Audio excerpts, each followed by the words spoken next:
blinking at me that way.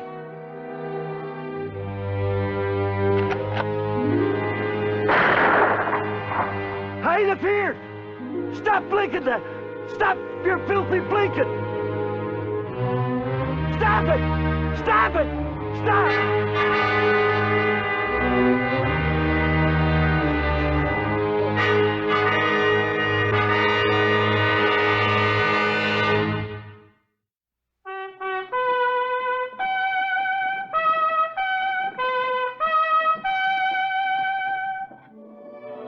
Death Valley Days. Howdy, folks. I'm the old ranger. Did haunts, as Tom Britton called them, actually kill him? Was there some mysterious supernatural force in the Northern California in 1882 that could literally scare a man to death? Those are the questions that Alan Hodges, a Pinkerton agent new to the West, must meet face to face as he ventures now south of Horror Flats. Listen to this, George. There is a $5,000 fee to bodyguard me and my possessions safe to Sacramento. Get directions to Britton Place at Junction City. Signed A. Britton. Where'd we get this? Not even a postmark. The traveling preacher left it. Said it sounded like something for Pinkerton to handle. Sounds like a wild goose chase to me. I wouldn't be a bit surprised. Where's Junction City? Up here. Here it is, right here, near Grass Valley. Grass Valley. Always wanted to see that country. Well, might as well let a client pay your expenses. If there is a client. The trip to Grass Valley should be pleasant enough. But from there on, Alan, it's pretty rugged and dangerous country. Good. Then it won't get monotonous. Make the arrangements, will you? All right.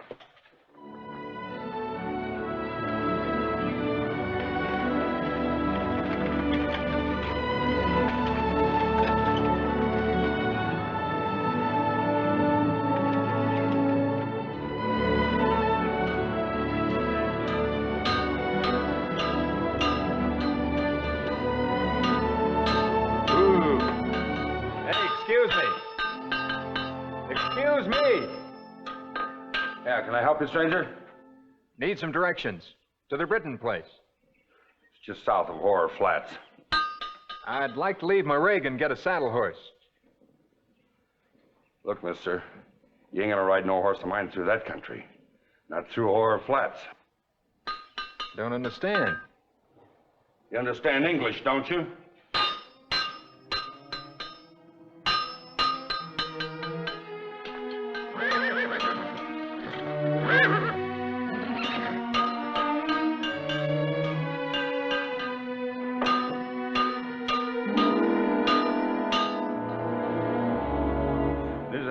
Peak overlooking the Britton Place that resembles a man's head.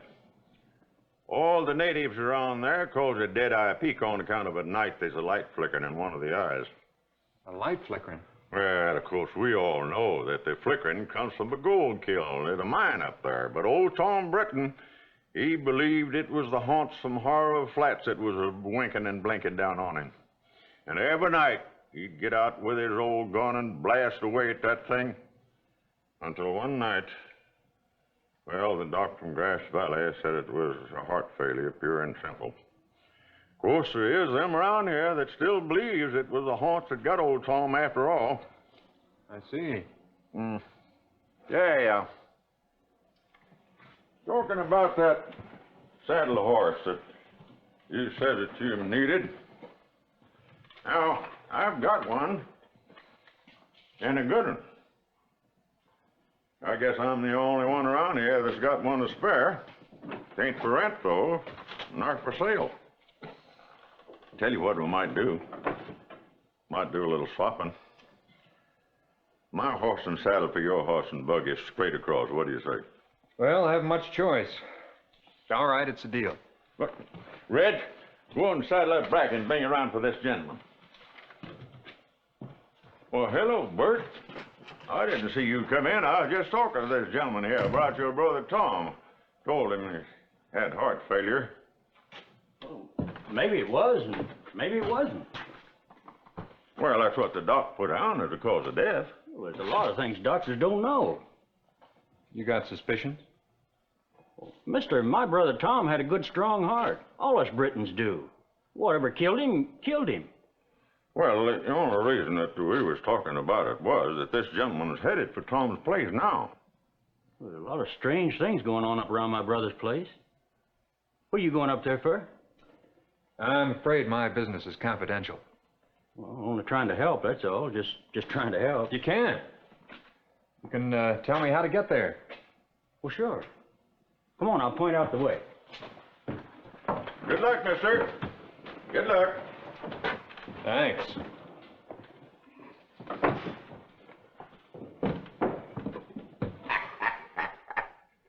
Chuck, go out there and get my new horse and buggy and bring him out here and put him in the barn. and tell the Reds to be sure and leave the gate open for Blackie.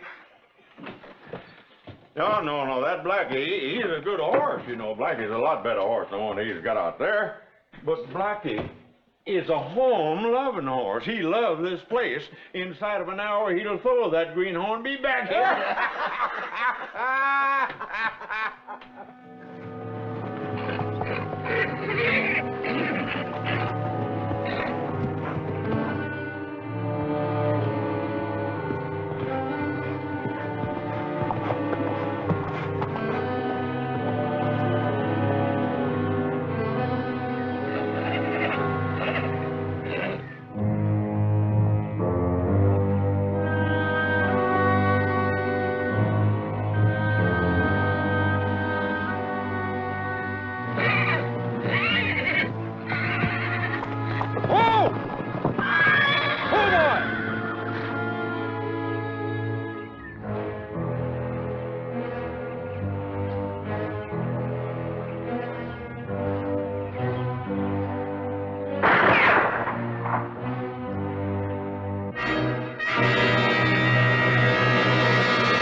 Hold it!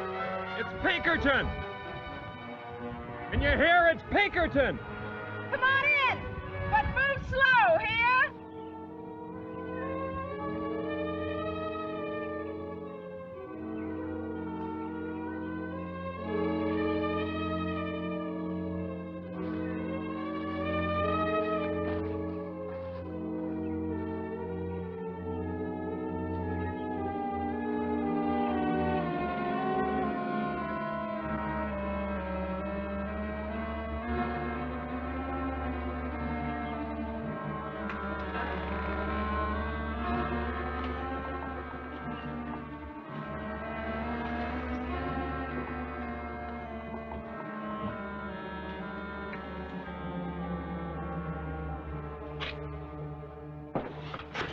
Don't you move. Are you a man or a haunt? I'm a man. What's left of one? Look, my name is Hodges. I'm from the Pinkerton Detective Agency. I'm looking for a Mr. A. Britton. I'm A. Britton, but I ain't no mister. The A is for Abigail.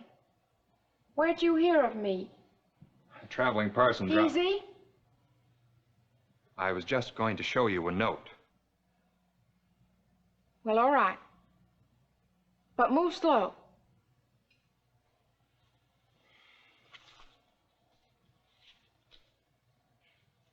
How'd I know you didn't steal it? How do I know you wrote it? I can write. A little. If you don't put that fool gun down, I'm No, gonna don't walk... go. I believe you. Thanks. I'm sorry. I had to be sure. First they got the horses and the mules, and then they got Pa. And I know I'm next. Now, who are they? Why, the haunts, of course.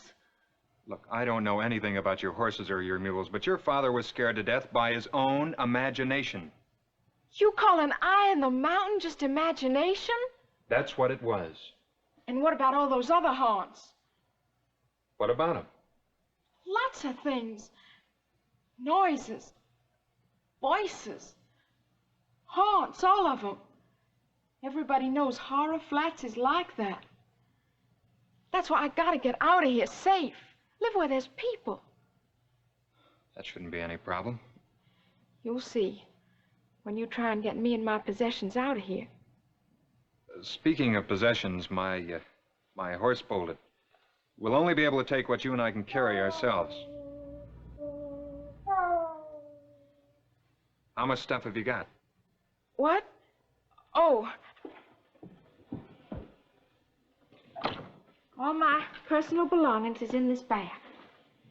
There's a Bible and a blue dress I haven't wore yet except to try on, and a wish book. Wish book? It has pictures of things you wish you could order by mail. You mean you need a bodyguard to take care of this? Well, there's me, too. One other bundle. Similar priceless possessions. Oh, yes. Give me a hand. Oh!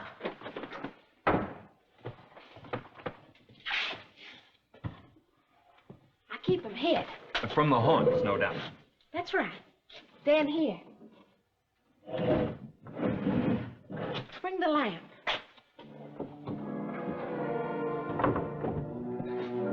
Come on. It's a natural cave in the side of the mountain.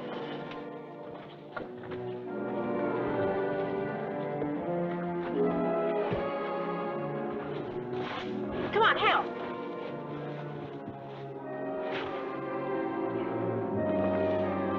There. What do you have in here? Gold. Gold. And more where this came from, I suppose. Sure, but we'll be lucky if we even get this past the haunts. Nuggets?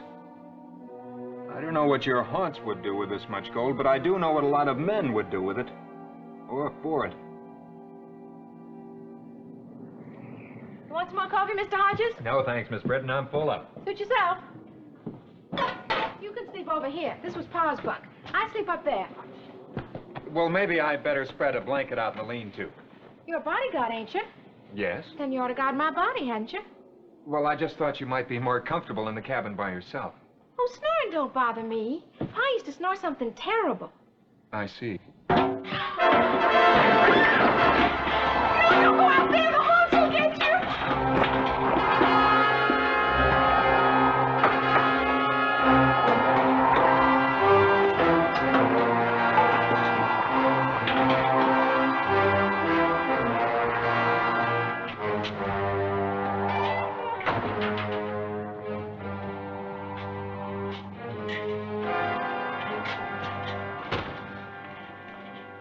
But what about that other noise? Probably some animal.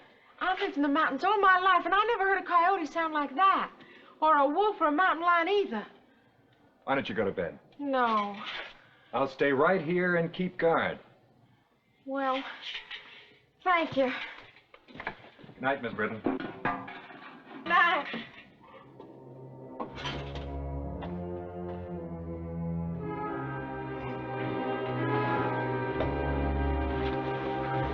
How much you figure this weighs? Pa figured about $25,000 worth. Kind of glad it isn't 50.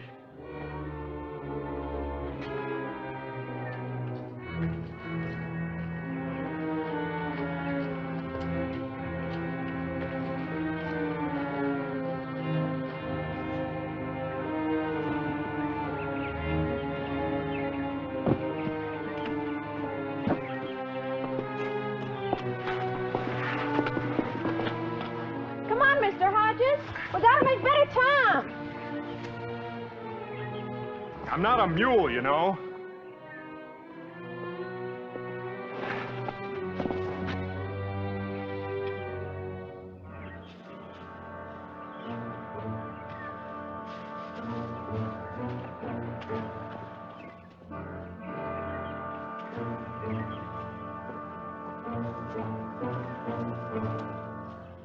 Miss Britton, let's rest here.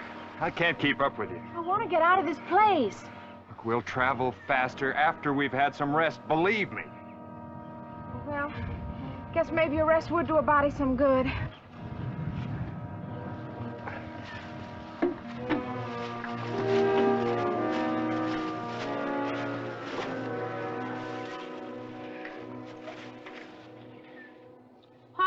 little reading and writing. The rest I kind of figured out for myself. I done... Did? Did. Did. Now I forgot what it is I done.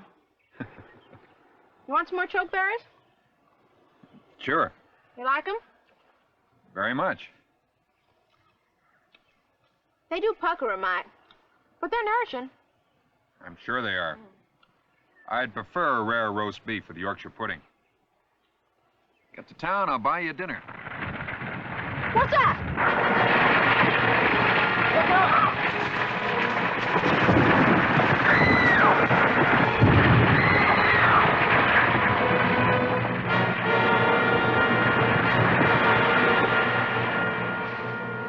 Are you all right? I told you they was out to get me. It was a rock falling. That happens all the They time. pushed them. It was an accident. That was no accident. That was the haunts. Will you stop talking about haunts? You're shaking yourself. Of course I am. It was a close call. I tell you, we got to get out of here while there's still time. Abigail, there are no such things as haunts. Just as there are no goblins or witches or devils. Those are things in storybooks for children. I believe them. Well, you've got to stop believing them. You're grown up now. You're a woman. Well, I don't feel like one. And you're not acting like one. Look, you're going to live in town. Do you want people to like you? Yes. Do you want people to point at you and whisper behind your back? Will they? If you keep talking about haunts.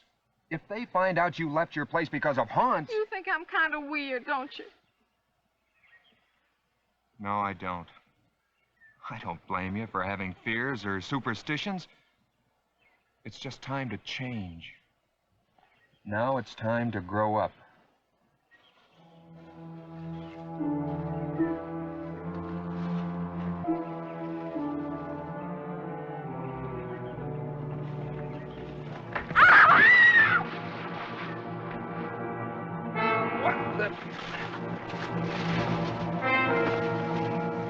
Abigail. Are you hurt? I don't know. The ground just gave way.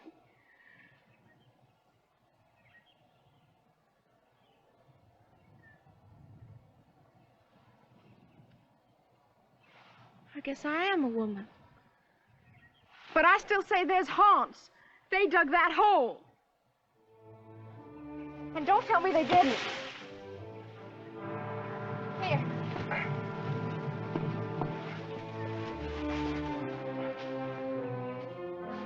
No. It was man-made. Come on, I'll lead the way from now on. No, leave that be. We can move faster without it. I carried it this far, Abigail. I'm not gonna leave it now. I don't care about the gold. All I want to do is get out of Horror Flats. I came here to do a job. I was hired to do it. I'm gonna do it.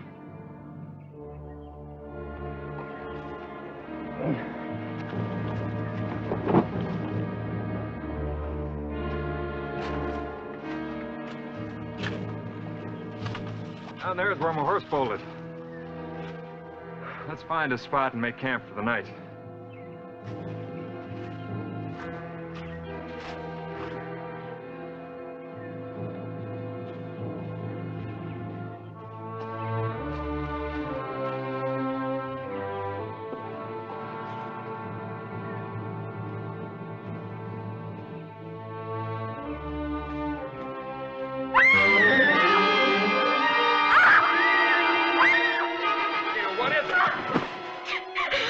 Abigail, what is it? A haunt! A white ghostly haunt waiting for me.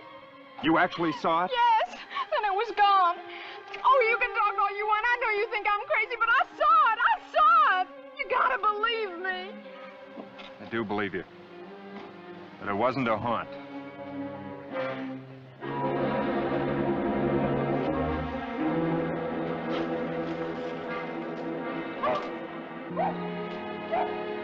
You think the fire will keep him away? Sure. Get some sleep. I'm scared. Don't be. I'll stay awake and see that nothing happens to you. Go on. I'll try.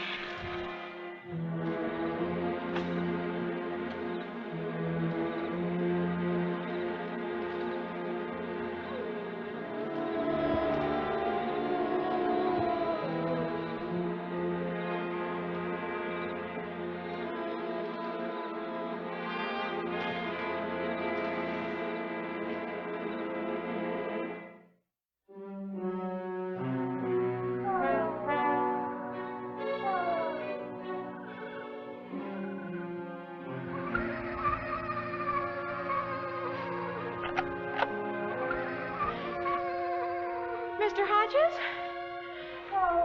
Mr. Hodges, where are you? Mr. Hodges?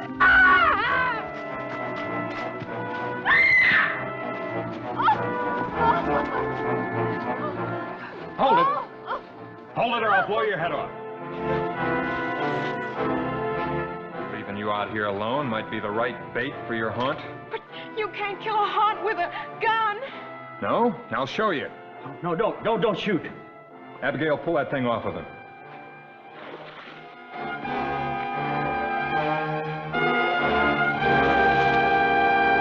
Uncle Bert. So it is. Bert Britton, alias the Haunts of Horror Flats. But I don't understand.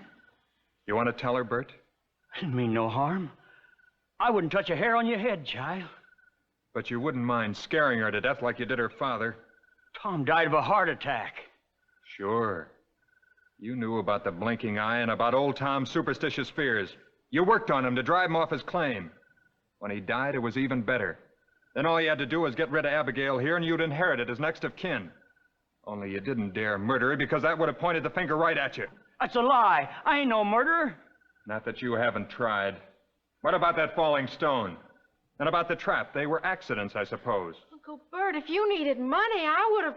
Your pa was a fool, girl. I knowed he struck it rich when he stayed up on the flats so long. I also knowed that he was burying whatever he found back in the ground again. And gold is to spend, not to bury. Besides, I deserve some of it. You deserve to be hanged. On what charge? Attempted murder. Your niece and me. On whose word? The word of a girl who believes in ghosts? Not anymore, I don't. That's for children. We'll let the court decide. Turn around.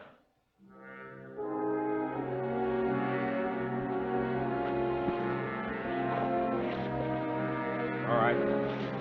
Let's get moving.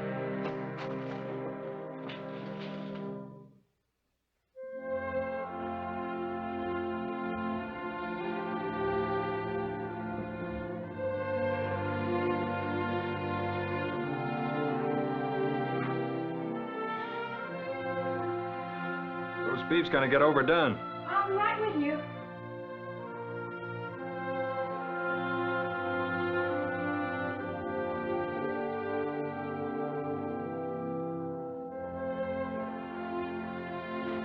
Well.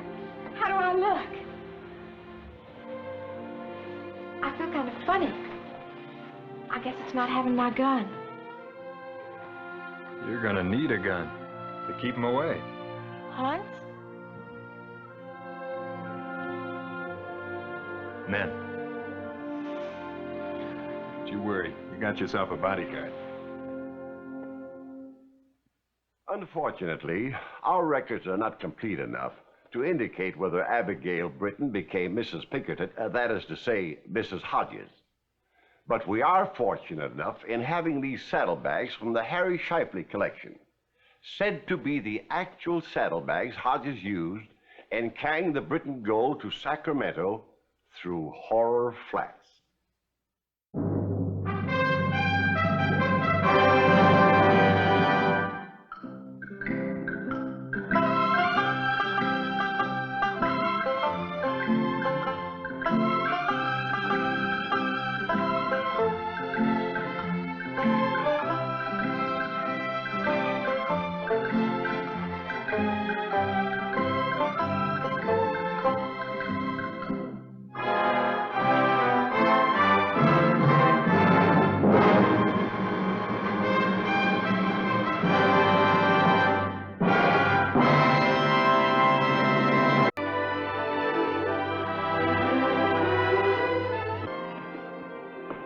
Your bed.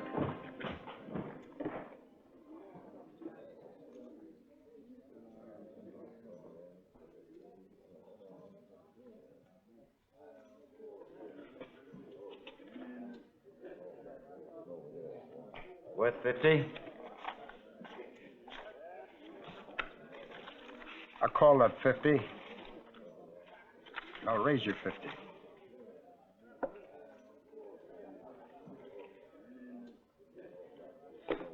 See ya.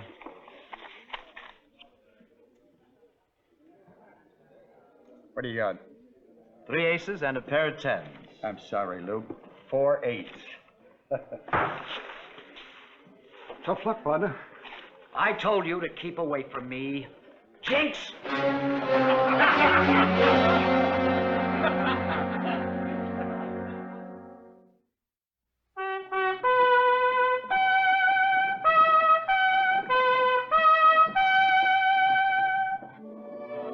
Death Valley Days. Howdy, folks. I'm the old ranger. When a man gets a reputation for bringing bad luck, it's hard to live it down, especially among miners. They're a superstitious lot. Time was when Dave Eldridge could pick up a grub stake as easy as the next prospector. That was back in the days of Austin and Eureka. Since then, he's been grub staked over the whole state of Nevada and never had so much as a smell of pay dirt. It got so no one at Goldfield had even let Dave stand behind him in a game. That is, no one but one gambler who found himself in a gamble with death.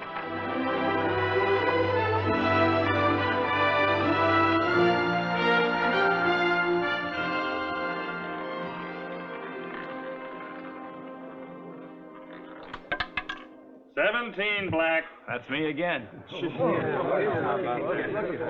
think I'll double my number and double my bet. Wow. Place your bet. All right, place your bet. Here we go again. Good luck, son. 34 red. Hey, this is my lucky day. Hope you don't mind me standing here.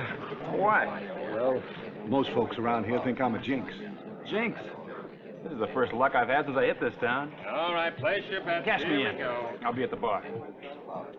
Can I buy you a drink? Say, that might be just the thing to wash down a free lunch.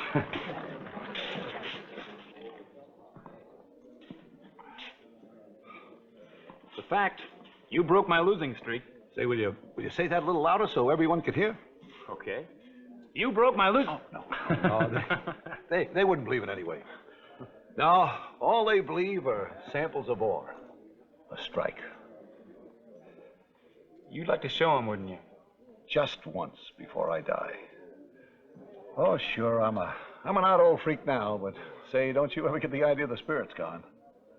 I'm all set to shoulder a pickaxe and shovel anytime anyone's willing to put up expenses. Rather go by myself. Going alone's the best way. But you gotta have a stomach for loneliness. Some men go nutty with it.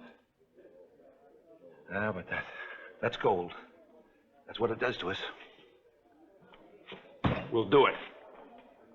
We'll? Well, I came out here to do a little prospecting. Now that I'm here, I realize I kind of need a partner. Real strikes are few and far between. Take a lot of finding. You know the desert? Only from the seat of a stagecoach. Greenhorn, huh? With a grub stake. The desert's hard. It can get a man. I'm young. I can take it. For 30, 60 days? 90, whatever you say. What? Why are you doing this? I'm a gambler. You brought me luck once. I have a hunch you'll do it again. I'm going to play that hunch. I got the same hunch, mister. What's your name? Cliff Streeter? Mine's Dave Eldridge. And this time I'm going to strike it rich. We're going to strike it rich. Yeah. I'm going to rustle me or us an outfit. I'll show the town of Goldfield. The whole state of Nevada. I'm no jinx.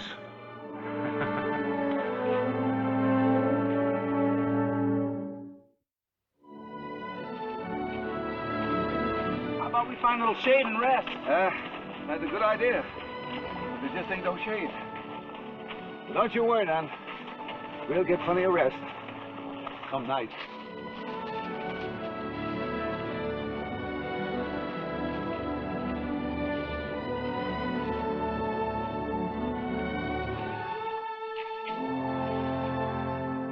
What is it you write in there? A record of the day's doings. Doings. Done nothing for 3 weeks but walk, Pick a worthless rock and sweat. You record the temperature? That goes without saying. It's mighty hot. Or where we are? Where are we, anyway? I told you we're heading for gold. You don't know where we are. If I was to give you a map and ask you to show me... Well, sir, I'd say that we was right here. Oh, for the love of... We're lost. Getting your dander up's only going to make you hotter, Cliff. I kind of warned you. Sure you warned me. But I thought we'd have found a trace of gold by this time. When we find it, it'll be more than a trace. It'll be a whole ledge. A mine. We hope.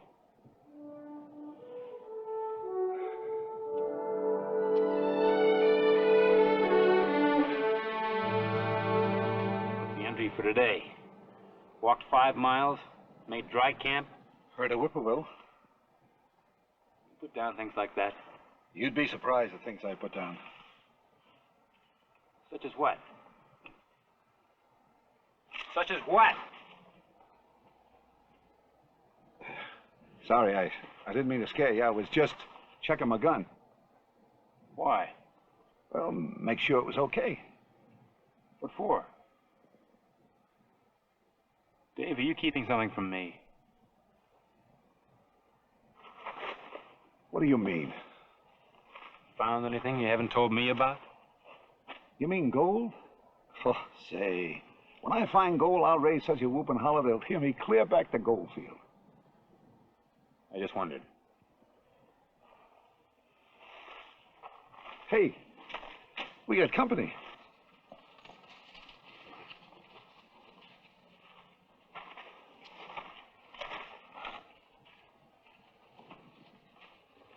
Hey, that's Job Darius. Job, you old buzzard.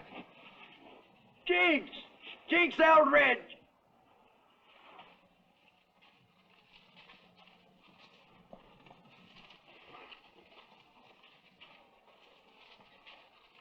You heading in or out? Back to Goldfield. Do you have any luck? Oh, I located it a couple of years ago. Just doing assessment work now. Not much fun of that. How would you know? This my partner, Cliff Streeter. You want to know what kind of luck we're having? None. Unless Dave's holding out on me.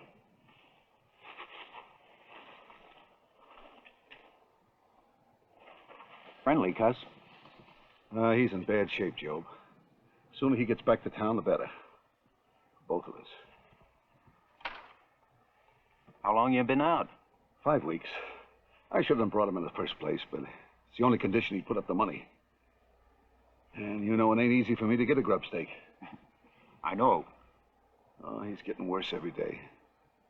Jumpy, suspicious. Desert can do that to a man, especially a rawhide.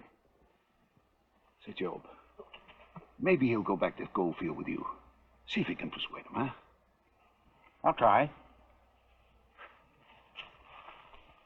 Go back with you? Be glad of company. What about Dave? I'll keep on. Alone? Oh, I'm used to it. In that case, I'll keep on too. Look, fella, you've had your fill of prospecting for a while. Who said so? Did you tell him that? No, he can see for himself. Oh, no. It was your idea. You want to get rid of me. You did find something. No, Cliff, I swear, Then you want to make a strike alone. Keep it all for yourself. That ain't true. It's my money, don't forget. We're gambling together. Yeah, I know that, Cliff, I know. And I'm sticking right with you till the last chips are down. The last chips, you hear? Okay, boy. Okay.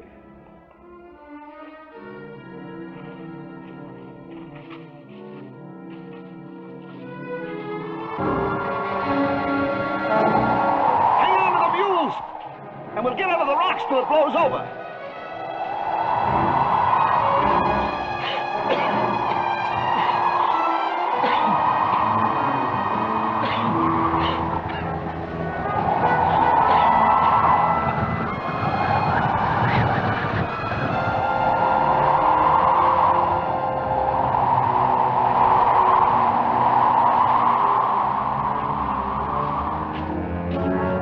Cliff. One drink?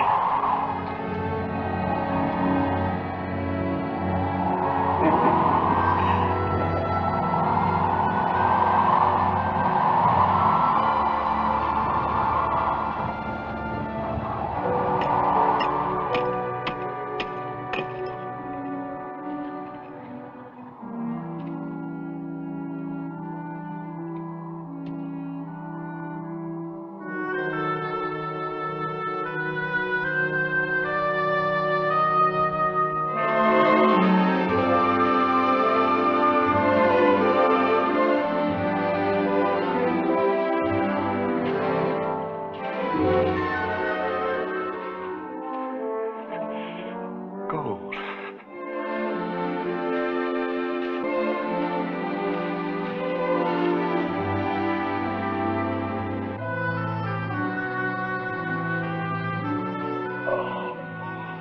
The storm over. We've struck it, Cliff. What? Gold. Gold. Where'd you find it? Right here where I was sitting. I had nothing to do and I start tapping with my pick and, force of habit. And there it was. You're sitting on it too. You're standing on it too. Oh, a whole ledge. Oh, we struck it rich! Yeah. I don't know how rich until we get an assay. But it looks like picture rock, all right. Oh, and you never said a word.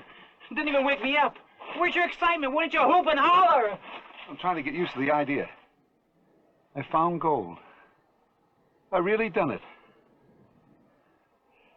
I ain't no jinx. Oh, you bet you're not. Didn't I tell you I had a hunch? I gambled on the right man, all right. Won't the folks of Goldfield be surprised? Oh, what can you do with all your money, Dave? Money? Oh, I don't know. Well, I mean, go to Europe, build a house with gold doorknobs, what? I never really gave it much thought. Don't really much care. Don't care? Finding's what's important. The satisfaction of finding it. Oh, not for me, it ain't. You ain't a prospector, Cliff. You're right. I'm a mine owner. This is ours. Ours! Come on, let's take. Yeah, I'll get a location blank. They're in a small pack up here. Homer! Hey, Jax! Where are those dad-blasted mules?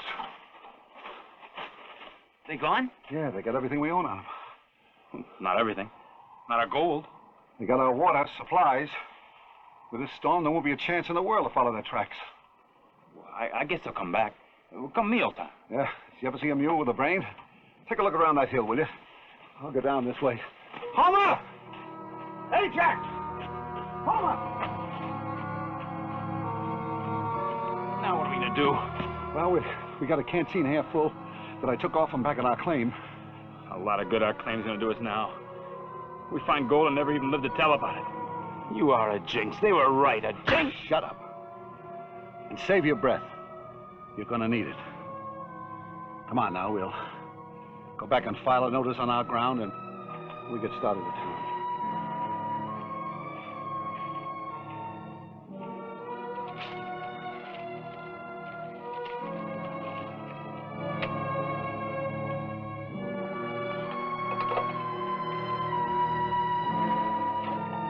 I'll carry it.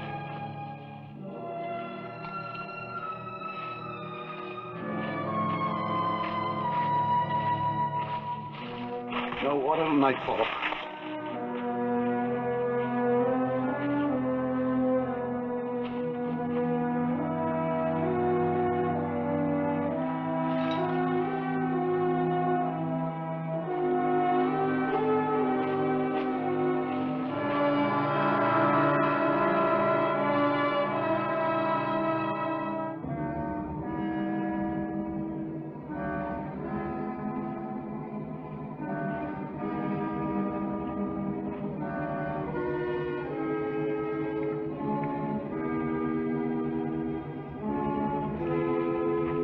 No, Cliff.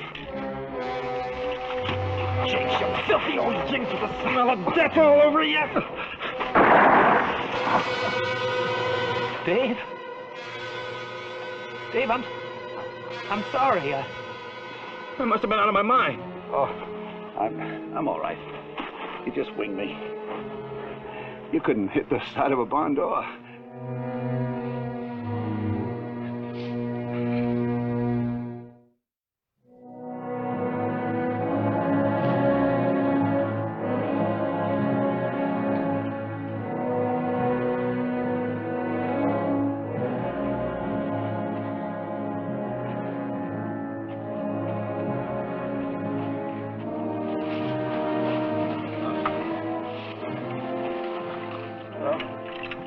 How's it holding out? Half full, Nellie. Go ahead. No, Cliff, it's no use. Let's face it, we both can't make it back to Goldfield. There's hardly enough water here for one of us. We may find water. Nah, I know this desert like the back of my hand. The only chance is for you to take this and fetch help. Me? You're in better shape than I am. Well, if you think I'm going to leave you here alone... I tell you, Cliff, we both can't make it. One of us might, maybe. We're sticking together. We're partners, remember? You're wasting valuable time. Then you take the water, Dave. You know the way. It's your strike, Dave. I'd never have found it. I've been nothing but a drag on you. I tell you what we do. Let's flip for it. Heads or tails? I won't do it. You always said you were a gambler. Come on. What is it, heads or tails? No. Call it, Cliff. Or you're going to have to shoot me in the other shoulder. Tails.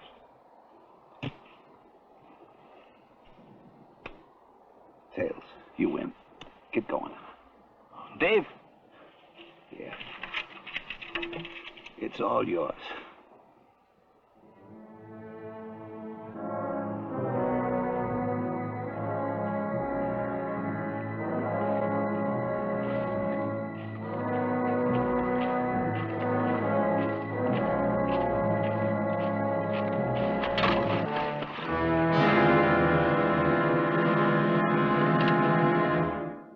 On my way back to town, I found them just this side of Chloride Flat. Brung them in. We lost our burros. Our whole outfit. Only had enough water for one. So you took it and left old Dave. No. We flipped a coin to see who'd go for help. I won. I know for a fact there was bad blood between them, flipping a coin. Ha! We found this on you. You made a strike, didn't you? Yes. Just before we lost our burros. 2 hit gold, 1 come back. Well, I was going to record it in both our names. I didn't have a chance.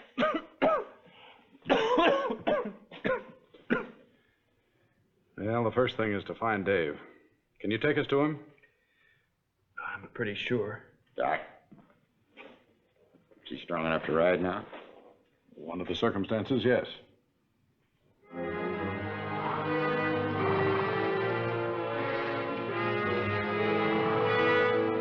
think it's straight ahead from here. What do you think Dave's chances are, Doc? Well, it depends on the shape he was in when Streeter here left him. Well, he did have an accident. Accident? What kind of accident? He's winged in the shoulder. How? Well, it was his own gun. We got in a hassle over the canteen. I must have gone out of my head for a minute.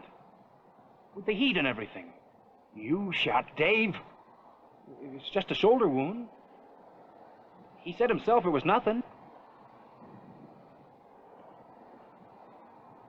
He walked for miles afterwards. Dave Eldridge better be alive, Streeter.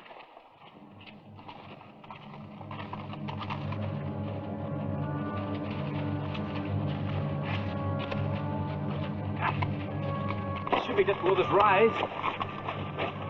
There it is by the Needle Rock. Come on.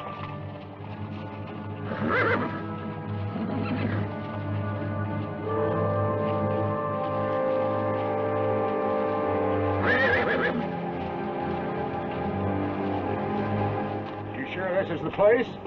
Positive. I left it sitting right there by that rock. You're lying. No. You killed him and buried him. No, I swear to you. Well, here's some tracks. One man.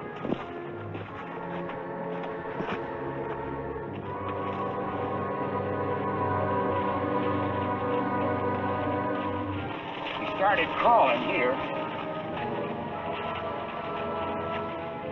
Off there!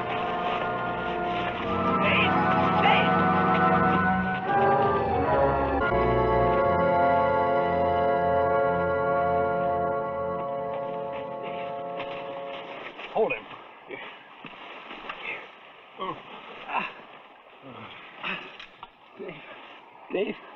Dave, it's Cliff. We're here. I came back as fast as I could make it. You know that Dave, don't you? Leave him be. It was a gamble. Tell him, Dave, they won't believe me. We tossed to see who'd go. I didn't desert you. Tell him, Dave. Tucker, What? What, Dave? stop it. Let him die in peace. No. He's trying to say something. It sounds like Pocket. What is it, Dave? Dave? He's gone.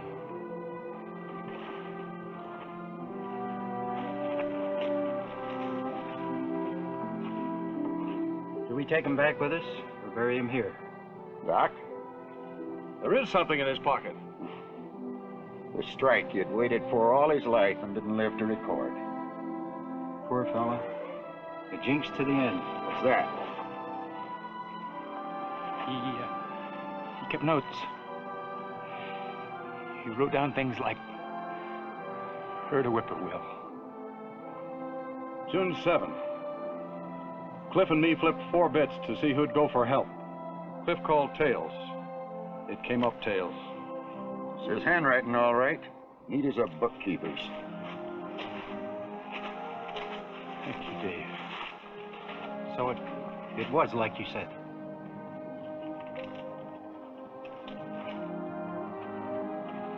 For you, Cliff.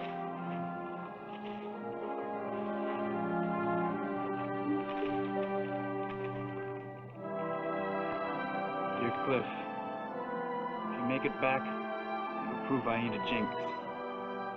The gold don't matter. All I wanted was to find it. Dave.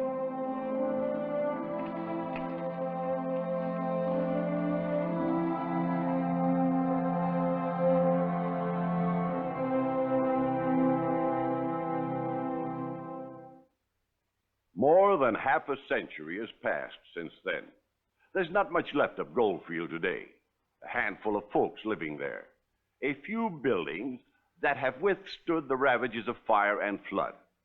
But now and then in a museum, you find a relic of the early days, like this old Chuck-a-Luck game. Which, for all we know, came from the very saloon where Dave Eldridge and Cliff Streeter first met and formed the partnership that ended in a gamble with death.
As soon as the men through unloading, I want this wagon to go back to Salt Lake. Tonight, before daybreak.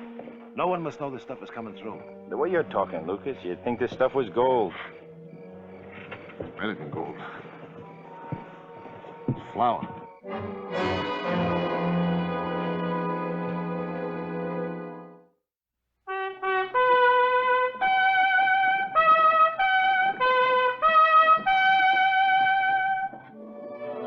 Death Valley Days.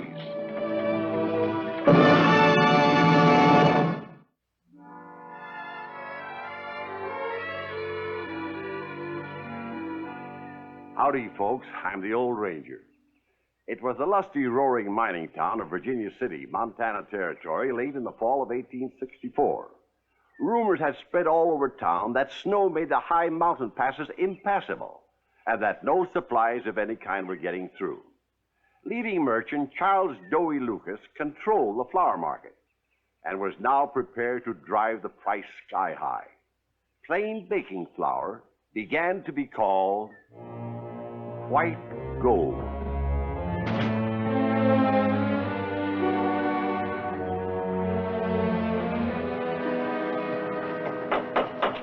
Good morning, Mr. Lucas.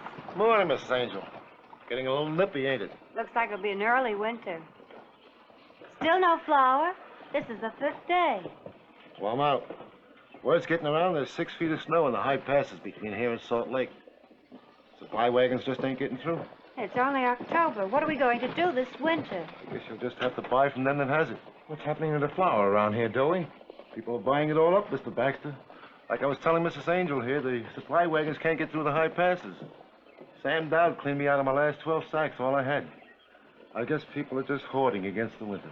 Sam Dowd, the smithy? Yeah. Why don't you go down and see him? Maybe he'll sell you a sack. Thanks, Doey. An awful lot of money, Dowd. Like I said, it's $40 a sack.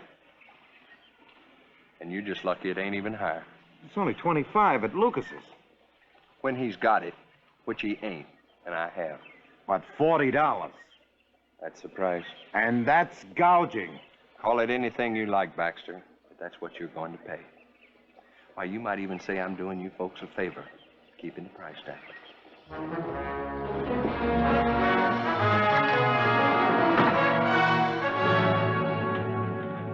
Why don't you put up a story how the people of Virginia City are being robbed, Mr. Editor? Robbed? How's that, Mill? On account of the flour situation. It's downright thievery, that's what it is. Suppose you calm down and tell me what's downright thievery. Sam Dowd selling flour for $40 a sack. Sam Dowd? What's a blacksmith doing selling flour? He's profiteering, that's what he's doing. Because he knows on account of the heavy snows in the passes, there ain't no flour coming in. But he's got plenty because I saw it over to his place myself. And he's selling it for as much as folks can pay and more. Them that can't pay just gotta go hungry. Unless they get tough about it, and they will. Now, there's gonna be trouble, and you mark my words about it. What you're saying is serious business, Mill. Let's go at this calmly and sensibly before a lot of people get hurt. Well, some people I wouldn't mind seeing get hurt. Sheriff know what's going on? Sure he does. He just looks the other way. I guess I better get over there. See if I can make him look the right way. Well, I'm not asking that you start arresting people, Sheriff. I'm only asking that you head off some real serious trouble. Well, can't rightly stop people from selling what they got. Asking what they want for it now, can I, Ed? Of course you can, if it's in the public interest to do so. Public interest? They're pretty words. Look good in print, but that wouldn't stop nothing. Are you saying you're not going to do anything? I'm saying that if a man wants to sell something that belongs to him, he's got a right to ask $1 million for it. And you got the right not to buy it, and that's all I'm saying. Look, Sheriff, if those passes are blocked with snow and supply wagons, Doey Lucas's supply wagons, for instance, can't get through, we're going to have trouble here this winter. And it's going to keep getting worse. The people know we've got to have law and order here. When people get hungry, they forget a lot of things. Now, all I'm suggesting is that you confiscate the flour that's being hoarded and sold at highwaymen's prices. Then split up what you've taken in and sell it to the people who need it at the regular price. Now, if you have to, we'll throw the profiteers who resist in jail. It won't work. Why not? Ain't nothing in any of my books that says that I got the right to confiscate property. Now, I know the law, and I've got no precedent. And as long as I'm sheriff here, I'm going to be a law-abiding sheriff. Sometimes you have to make a precedent. I'll face up to law-breaking if I have to. In my time, Mr. Cullen, I've gunned down men because the law was on my side. But in this case, ain't nobody breaking the law.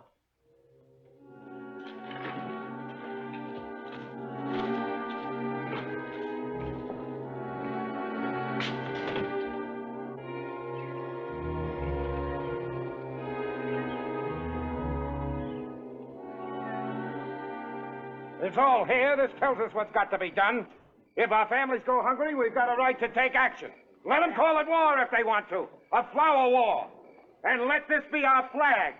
I also say we should punish those profiteers. Profiteers like Sam Dowd, just like it says here in Cullen's newspaper. All right, let's go get him down at Sam Dowd.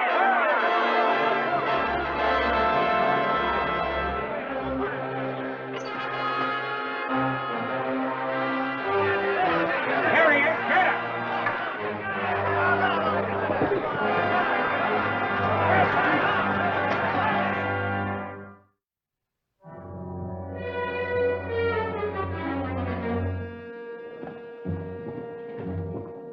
You're stealing my property. That's what you're doing. You're going to get paid for it. It costs $23.50 a sack in Salt Lake. $25 a sack here in Virginia City. Since now you're a provisionaire, you're going to get $25 a sack. That means that you made a profit. Is that the last of them? That makes 27 sacks. Now, Sheriff, this flour is going to be distributed and sold in equal shares at regular prices. And Dow's to get all the proceeds. Now, everybody got that straight? They got guns against me. They're breaking the law. This is your doing, Cullen. He didn't. Milt, let me speak for myself. Maybe you're right, Sheriff. Maybe these men have no legal right to do what they're doing, but sometimes there are other laws, moral laws that have to do with hungry women and kids. Ain't you gonna arrest them for stealing my property? Our families are hungry, Sheriff. We ain't stealing. Well, we're paying Dowd back more than he paid. Now, we mean business, so don't try to stop us. I don't want any violence here. There'll be none. This flour is going to be distributed equally so that every family gets something. They're breaking the law. Sheriff? Well, I don't know. I just don't know.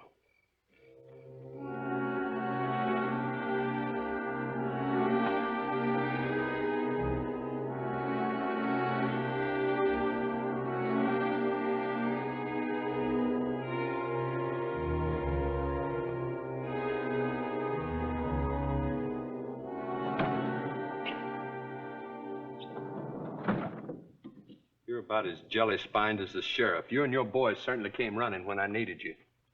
You know I can't play an open hand yet. I'm clean. I haven't even got enough left for myself. You got nothing to worry about. You'll be all right. Plenty more where that flour came from. But we're not selling it in the open anymore. That's where we made our mistake. From now on, cash in advance. And every sack is delivered direct to the customer's doorstep. And Cullen and his loudmouth newspaper steaming up everybody? It ain't gonna be loudmouth for long. You, better hang on to that. You may need it. Oh, another thing. From now on, flour is $100 a sack. Come on.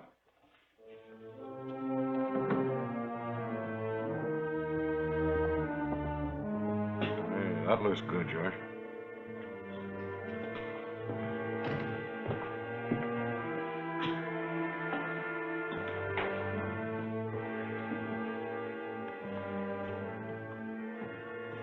You mind? No, help yourself. Sit down. Well, Barkeep said you was a newspaper fellow. That's right. Well, I figure you fellows know about most everything there is going on in the town, where a man might find himself a job. Oh, there aren't many jobs these days. Oh. Have a drink?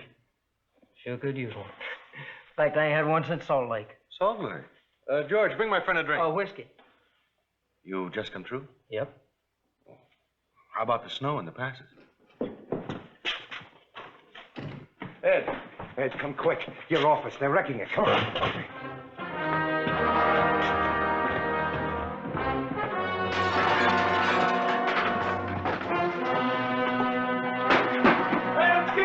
Come on.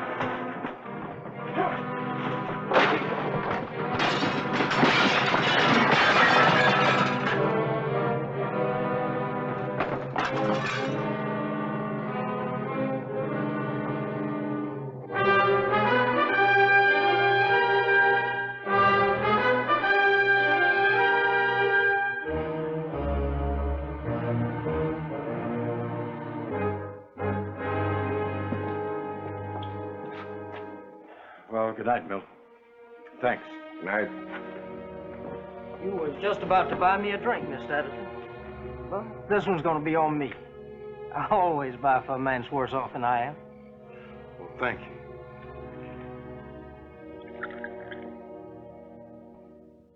And so there wasn't much for a cowpoke to do, what with winter snows and all, so I decided to head over the pass to warm my parts and maybe some roundup work. There's plenty others that had that same idea, too. Boy, they was coming through that pass on horseback and flatbeds and even on foot. Did you say flatbeds? Yeah, there was... You sure? Word here was that nothing like that was getting through. Well, the word was wrong. Now, the big stuff, like stagecoaches, Conestogas ain't getting through, no, but for flatbeds, why, there was plenty of them. I seen them with my own eyes. I can't figure out why anybody say flatbeds ain't getting through, can you? Yeah. I can figure out why somebody would say that. Money.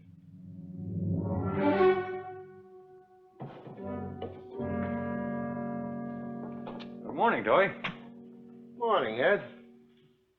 Hey, I haven't seen you since it happened. I'm real sorry. Well, anything special you were after? Oh. No, just talk. Talk? Talk about what? Since my newspaper was wrecked, I don't know what to do to keep busy. Ah, yeah, that was pretty terrible. Sure wish there was something I could do to help. Thanks. But it isn't my paper that concerns me right now. It's this food, this flour situation. That really has me worried. Well, there ain't nothing I can do about that either. You sure? What's that supposed to mean? Well, I was just thinking it must be a way we can get a supply of flour through somehow. Now, Ed, you know that's impossible. Snow in the passes is 6, maybe 7 feet high, getting higher all the time. You sure? What's this shore business? I was just wondering how you knew. Well, everybody knows about the snow in the passes. Everybody? Like who? Ed, I don't know what you're driving at. All I know is I ain't got any flour because none's coming through. Of course. It isn't your fault, Doey. I can see that. Well, don't worry about it. There'll be plenty coming through. Soon. How? You'll be the first to know.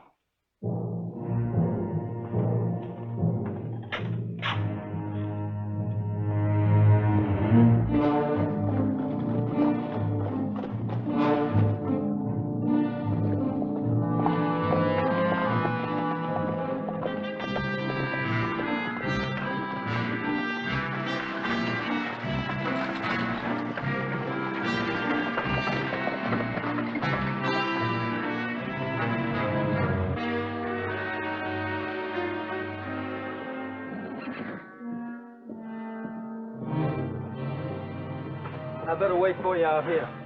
Yeah, good.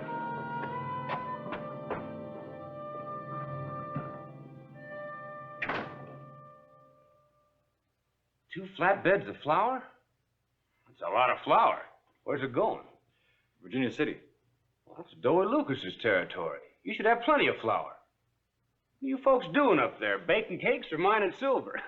There is no flour in Virginia City, Mr. Wentworth, unless you're willing to buy it from profiteers.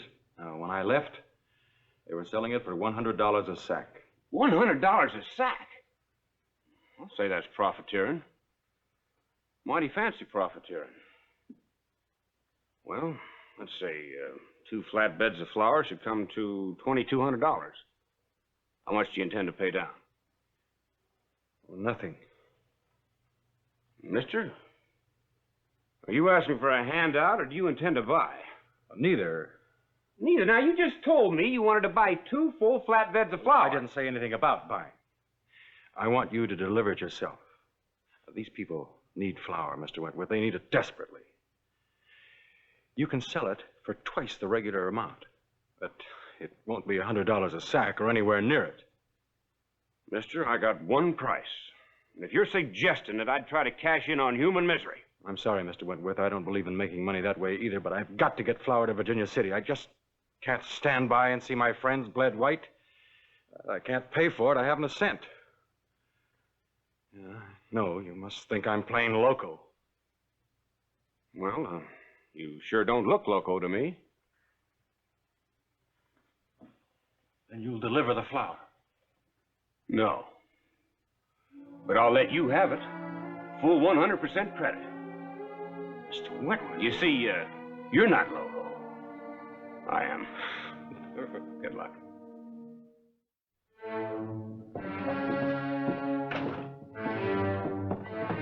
We're in business. Now, I want you to get back to Virginia City and get word to Lucas. Lucas? Well, you said you think he's a crook. I do, but I promised him he'd be the first to know. But I want him to be.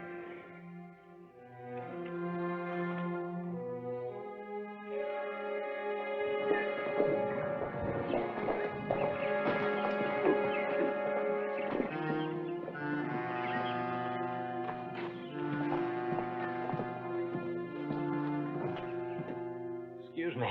I must be catching myself a cold. Mr. Cullen's on the way with 2 flatbeds full. Said to tell you so. Well, guess I better go warn the people so they'll know not to throw good money away any more than's necessary. Now, just a minute. You better leave that to us. You're a stranger in town. Yeah, folks are liable to think you're trying to stir up some trouble. Yeah, and if you ain't known in this town, folks don't take your word for nothing. We'll get the word around. That's right. Yeah, you do that.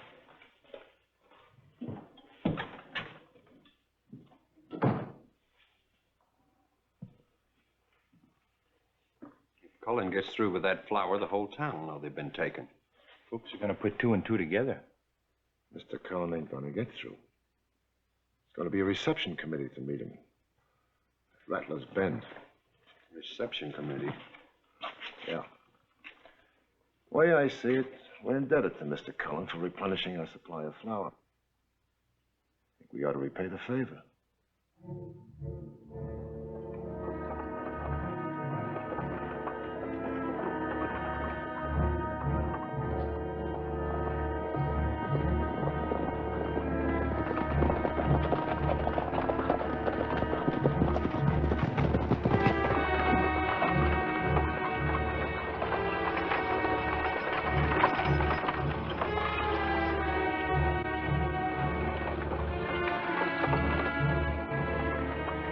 Go get him.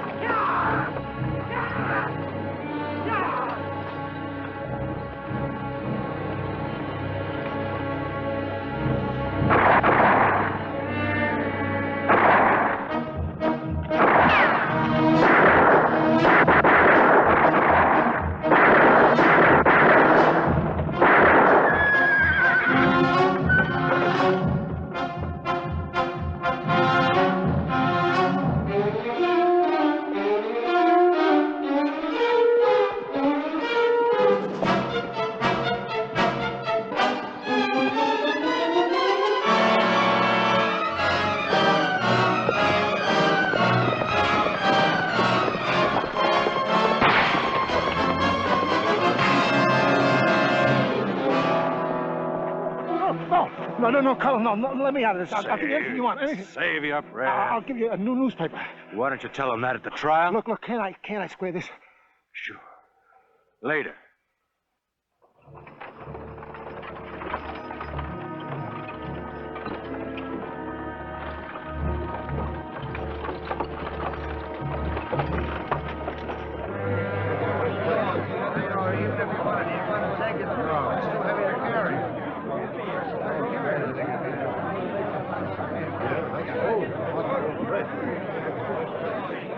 Where are you men going?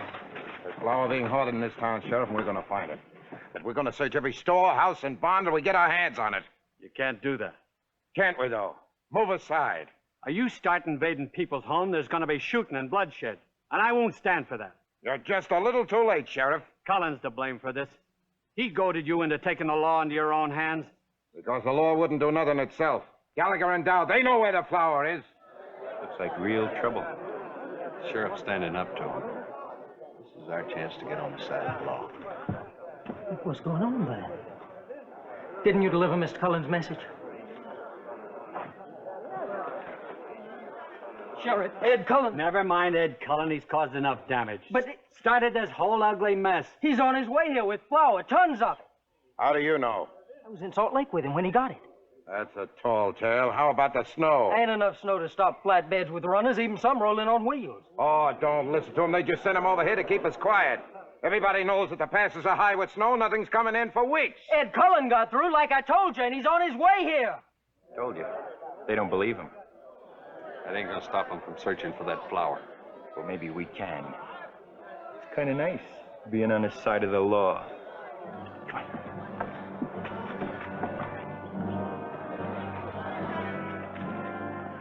We're here to help you, Sheriff. There's no need for that. You got a couple of loudmouth troublemakers over here need shutting up. Ain't that it? I can handle it, Gallagher. Well, we think maybe you can. I tell you, Cullen's on his way. And I can handle him, and I will, too. Now, all of you, go on back to your homes. We want that flour.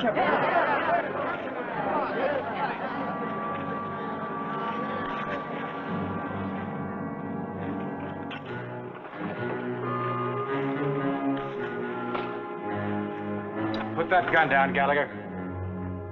Do as he says.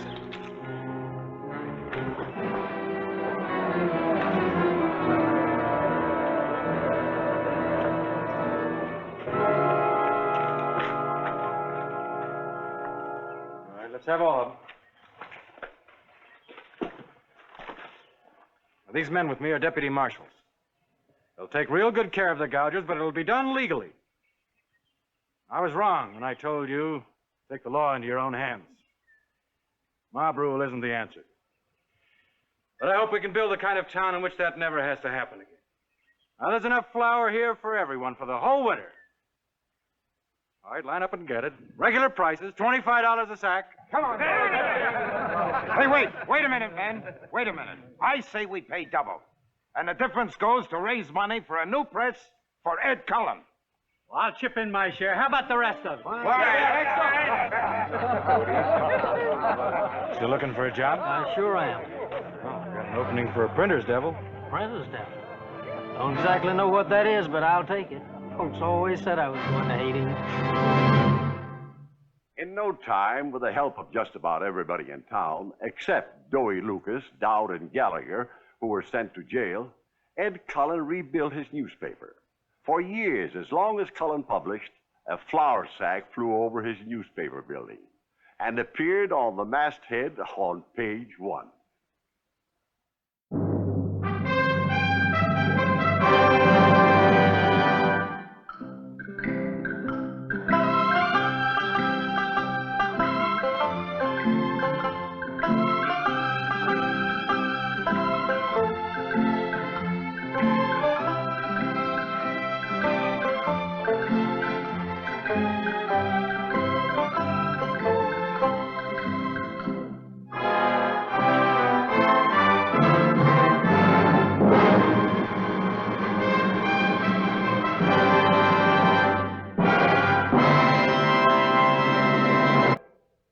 In 1846, the United States Army, under the command of Colonel John C. Fremont, conquered Santa Barbara without firing a shot.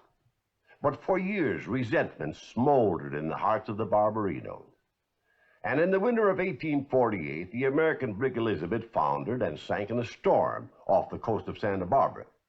Now, these two events would seem to have no connection, but they definitely had for our story tonight. There are several versions of this incident. This one we call Goodbye 500 Pesos. I've tried to be fair. But you Barbarinos still resent our being here. My men have been intimidated, beaten, and ambushed. I am sincerely sorry about the attacks on you men, Captain Lippert. But you must remember, it takes time to make friends. All things have changed. Take time. Sure, time. That's what you told the last 3 men who preceded me at this post. What did it get them? Removal. Well, I'm not going to be removed, transferred, or anything else. I'm going to get results. I don't like the situation. I feel as though I were living on the edge of a volcano. I can assure you, Senor Capitan, that there is nothing with my people. Well, I must be on my way. And try not to take each incident too seriously, Senor. You see, the citizens of Santa Barbara want only to live in peace. Adios. Adios.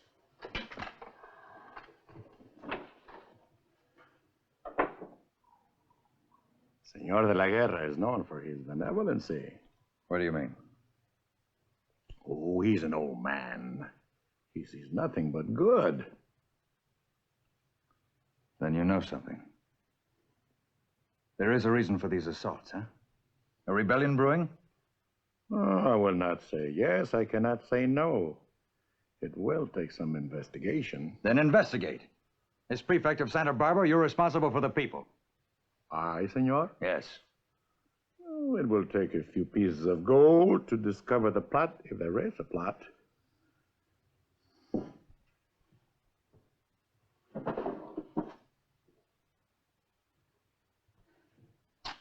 You find out what's going on, and I'll see that you get more. Much more.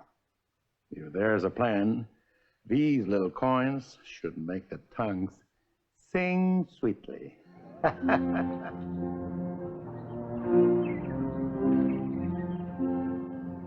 The well looks good.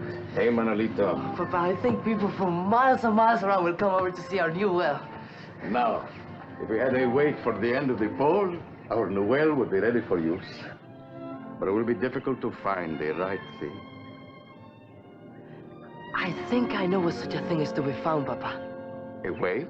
Yes, by the town near Santa Barbara. It's a brass round pipe, and it's very heavy. I've seen it with my own eyes. But Manolita, my son, we have no pesos to purchase such a weight. But it does not belong to anybody, Papa. It was washed ashore when the American ship wrecked by the reef. Bueno. Make Pepito fast to the cart. We will go see this pipe. Está bien, Papa. Pepito, vamos a salir.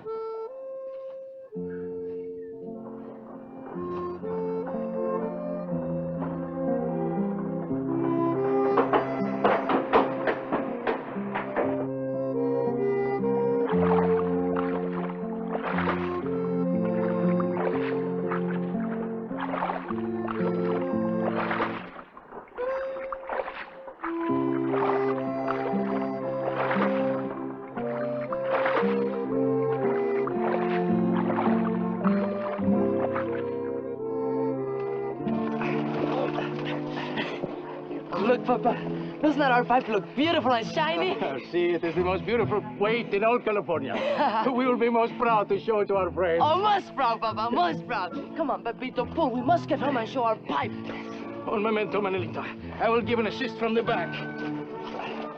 Come, Pepito. Move, Pepito, ándale. Pull. Hiya, Pepito. Pull, Manolito. Burro, camina. Hiya, Pepito. Pull, Manolito. Anda. Ay, Pepito. Arriba, hombre. Camina, no seas burro. Papa! Are you all right? My leg is caught, Manolito. Hold on, Papa, hold on. All right. Are you all right? My leg, I cannot move it. Oh, you were right on Pepito. Pepito and I will take you home, Papa. You're a good boy, Manolito.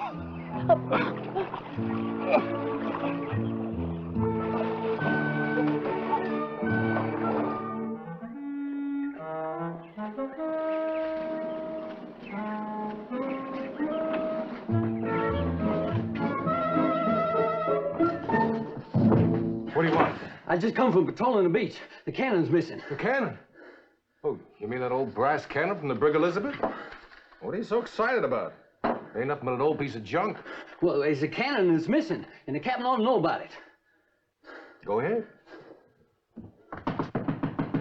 Come in. Well? Begging your pardon, sir. The cannon's missing. What? The cannon, sir. The cannon on the beach. It's gone. Gone? Gone where? Well, I don't know, sir. It's just missing. It was there yesterday, but today it's... Well, they may be firing it, sir. I mean, if they start turning cannon on us, we're in a bad spot. Oh, a very bad spot indeed. May mean nothing. But I'm not taking any chances. We've got to get that cannon back. And heaven help those who took it. Let me advise you again. If the missing cannon isn't returned straight away, there will be reprisals. I know that one of you has stolen it. And I know what you plan to do with it.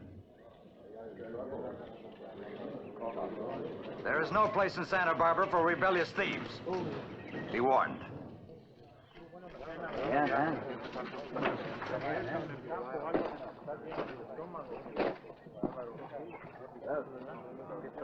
Señor de la Guerra. Ah, Manolito. And how is your good father Enrique? Oh, not too well. He has a wounded leg. That's why I come to town to get some herbs for his medicine. Oh, I am distressed. I wondered why he had not been present in the square. But how is it with you? Oh, fine. I ran into a bit of luck. Uh-huh. Why are the people gathering in the town? What do they speak about? Well, my boy, the Capitan searches for a thief. See, he believes that we of the Pueblo have stolen something. He has promised severe punishment. The townspeople, too, will deal harshly with the guilty one. And what is this valuable thing they have stolen? A cannon from its place on the beach. The Capitan suspects a plot. Cannon? What is a cannon? A cannon is used in warfare. You see, it shoots a big iron ball of much deadliness.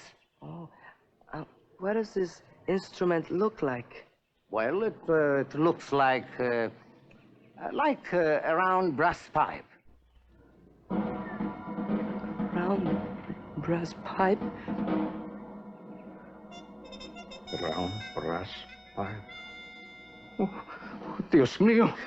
I did not know. I didn't know either. And the Americanos, they're very angry. And the townspeople, they threaten with violence. Now this cannon lies in the mud of the creek. But we did not intend the theft. This you must hasten to tell to the Americano Capitan. Will he understand? Tomorrow, you must hasten to the Pueblo. Tell them how innocent we have done wrong. Will he listen to us, Papa? The Capitan is a very important person, so he must be wise. He will know that we did no wrong. I will go see him tomorrow, Papa. Manolito, tell no one but the Capitan. If the Pueblo should learn of our transgression, we would be with sorry faces. I won't tell anybody but the Capitan, Papa. See.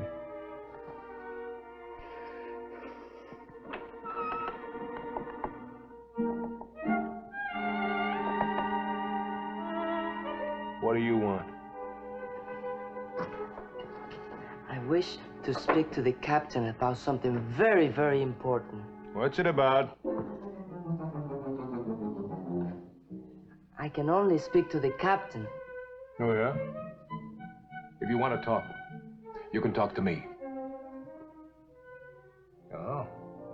I'm not important enough for you, huh? Well, the captain's busy. You run along and don't be bothering us. It's very important that I speak to the captain. Out. But Vamoose. Vamoose. And stay out.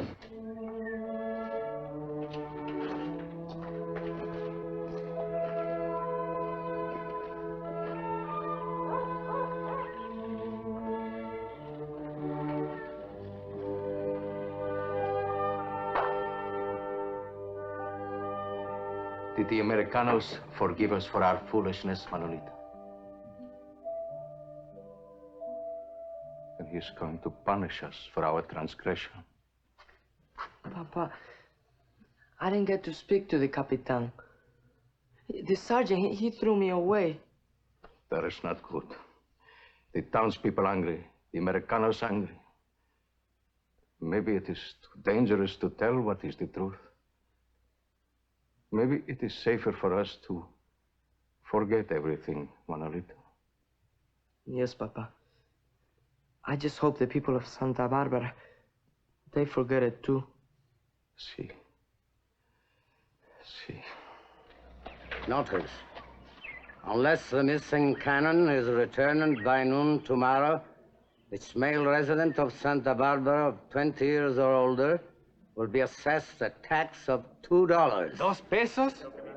Until the amount of $500 is collected. 500 pesos. This tax is occasioned by the refusal of the thieves to come forth, admit their guilt, and return the cannon by order of Francis Lifford, Captain USA.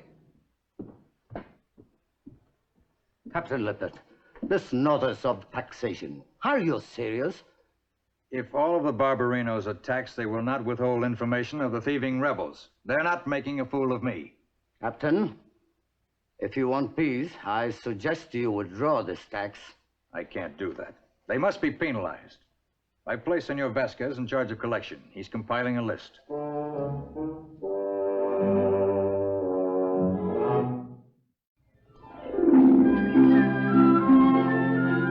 Gracias, señor.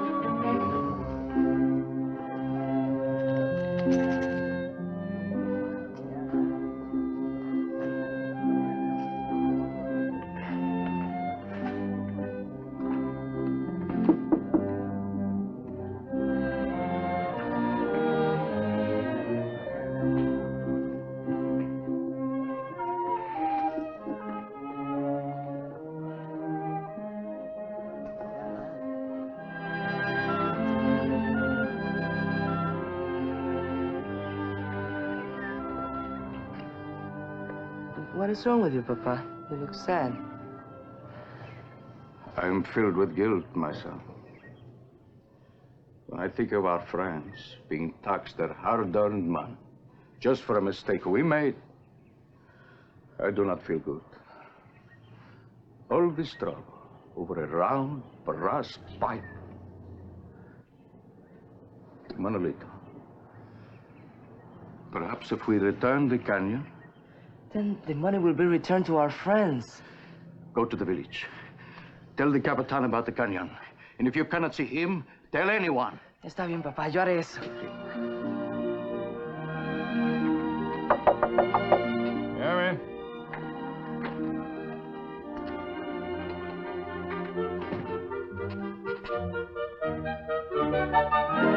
Oh, it's you. What do you want?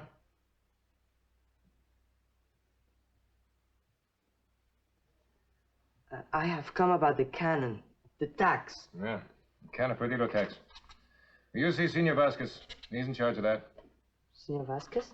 Yep. He has full authority. Go see him. Senor Vasquez? That's what I said. You take your problem to him. Now, vamos! And stay vamos!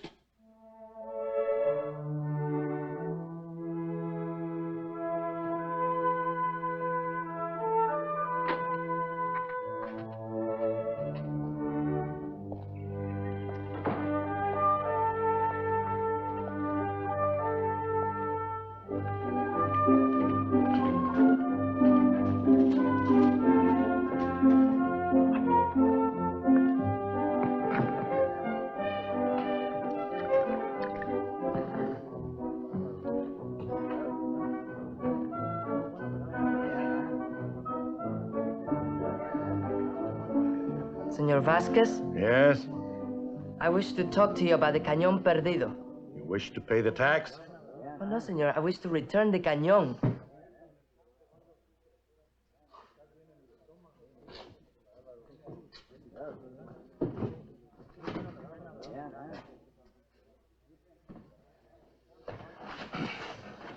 Now about this cañón. Oh, I know where the cañón is. Why? I know where the cañón is. It is my thought that if the cañón is returned, then the people will get their money back. Isn't that the truth? It is true. Where's the Cañón Perdido? But it is buried in the mud, in the Mission Creek.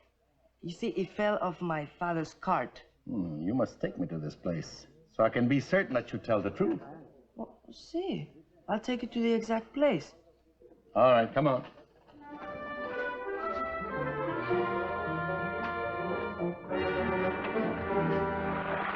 You see, it was in the same place where I told you to be. But it was too deep in the mud, and you would have never found it unless I told you. That's true. See, you cannot find it in the mud. Now we will be returned to the American Capitan. And the tax money to the people. The money will be returned. Now, Senor Vasquez, I have another favor to ask you. Yes? Please don't tell the people that my father and I took the cannon. You see, we're not thieves. Otherwise, I wouldn't have brought you over here to find it. See, we don't want them to think bad of us. It places a burden on me, this secrecy. But if you give me your word never to say anything about this cannon to anybody, I, too, will keep silent. Gracias, señor. Muchísimas gracias. I will never say anything, ever. Now, I will go down there and take it out of the mud and bring it over to you. Un momento, Manolito. You've done enough. Now we'll make the arrangements to have it moved. Now, you go home and tell your good father everything is all well. Gracias, señor.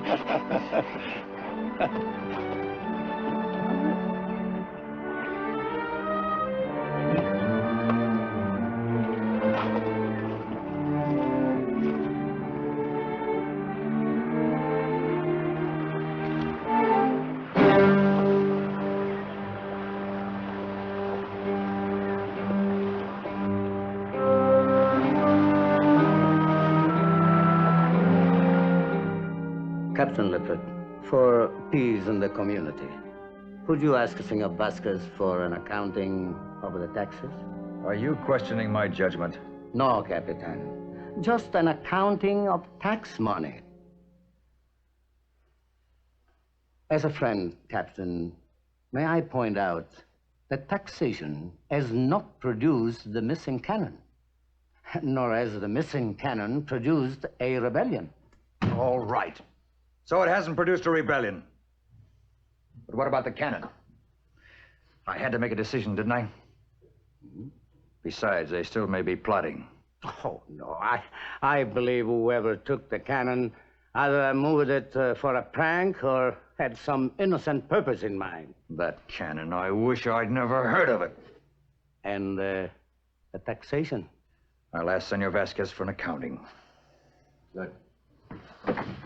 Sergeant!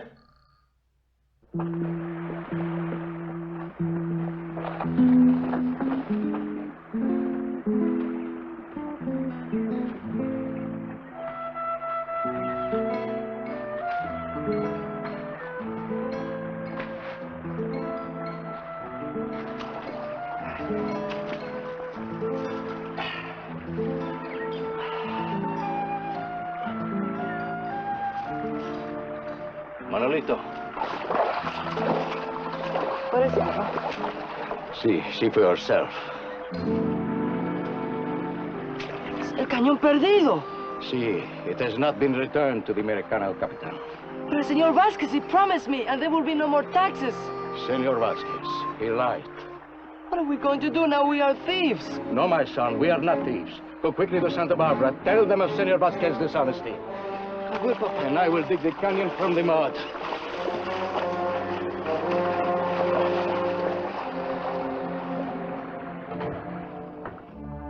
Senor Vasquez. Yes. Captain Lippert would like to see you immediately. And bring the tax receipts with you.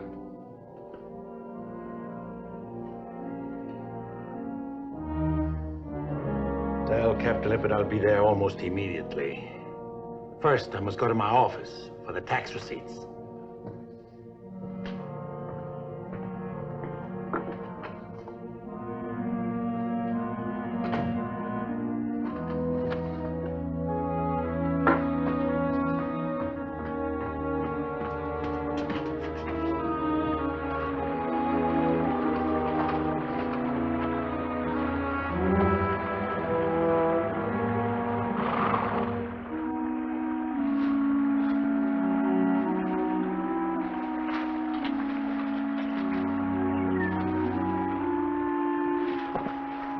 What are you doing with that cannon?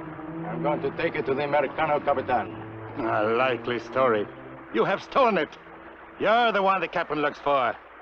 He will be pleased that I have uncovered the rebel and the robber. That is not true. You know it is not so. My son Manolito has told you the whole truth. Lies. You both lie. But I cannot protect you any longer. Move away from that cannon. No, senor.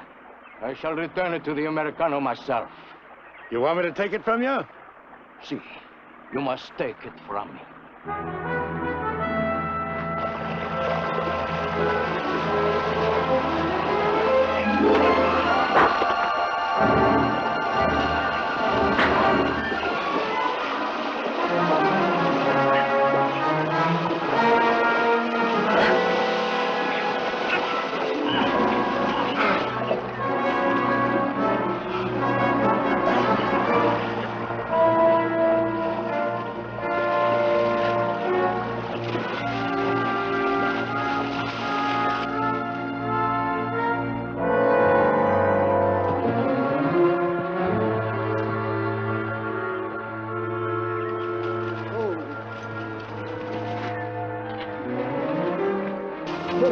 Looks like Senor Vasquez.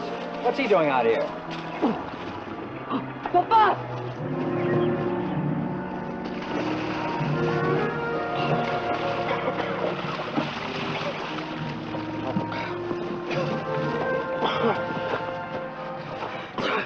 I will be all right. Are you all right? Senor Vasquez has disappeared. He rode off. What did he want? The canyon perdido. It is gone. It was right there, Capitan, in the mud. Perhaps I can find it again. Enrique, leave it buried.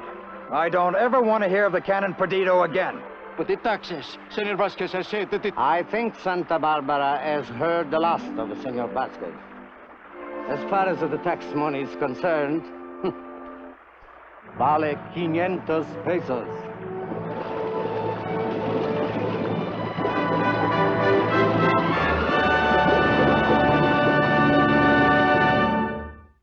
The incident wasn't forgotten, however. In modern Santa Barbara, it is kept alive by two street names, Canon Perdido Street and 500 Street. In fact, for 10 years after the incident, there was a picture of a cannon and an ironic motto on the city's official seal. That motto was Senor de la Guerra's farewell to Luis Vasquez, Vale 500 pesos, which means goodbye $500.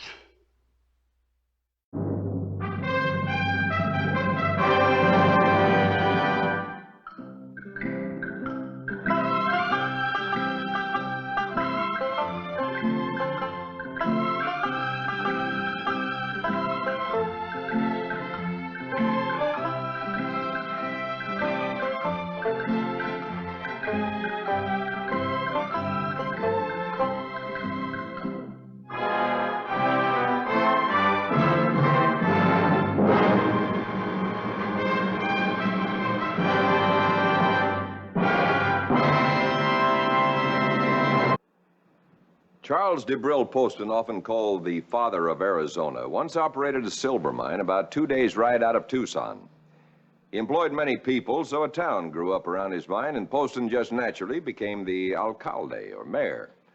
He ran things pretty much his own way, and everyone was happy until one day in 1859 came the day all marriages were canceled.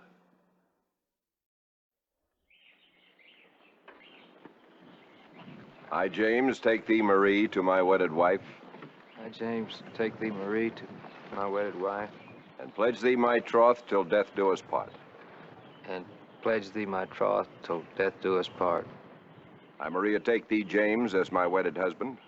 I, Maria, take thee, James, as my wedded husband. And pledge thee my troth till death do us part.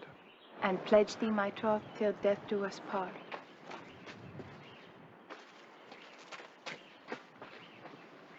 The ring, please.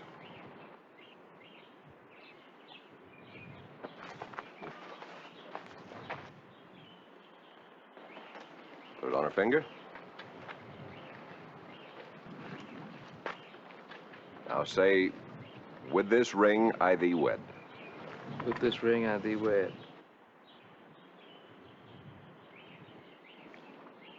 Forasmuch as James and Maria have consented together in holy wedlock and have declared the same before God and in the presence of this company, I pronounce them man and wife. Now, Jimmy, you may kiss her.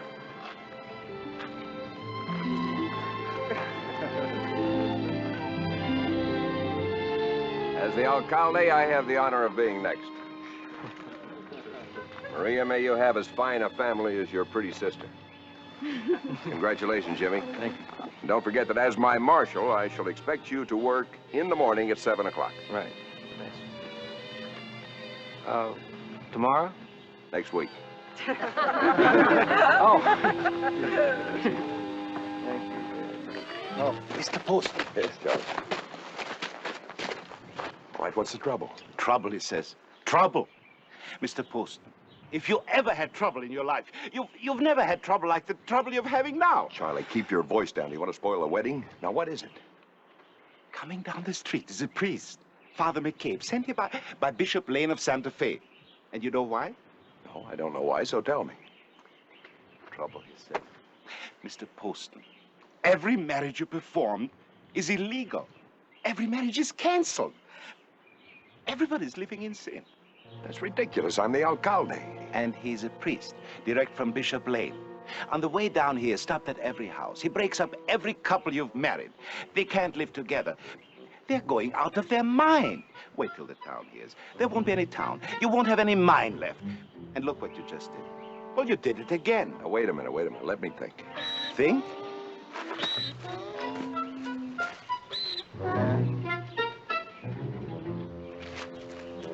The priest is coming down the street now. Charlie, you stay out in the street. Don't let that priest come in here. I have to get something. But how can I?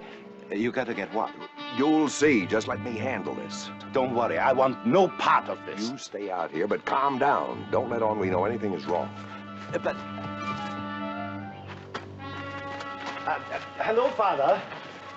You are the alcalde, Mr. Poston? Who, me? Oh, no. I'm Charles Meyer, the druggist. This is Mr. Poston's house. This? Yes, I believe it is. Welcome, Father. I'm Charles Poston. We're honored to have you in our town. One of our greatest regrets is we have no church here, so we're delighted to have you pay us a visit. Thank you, Mr. Poston.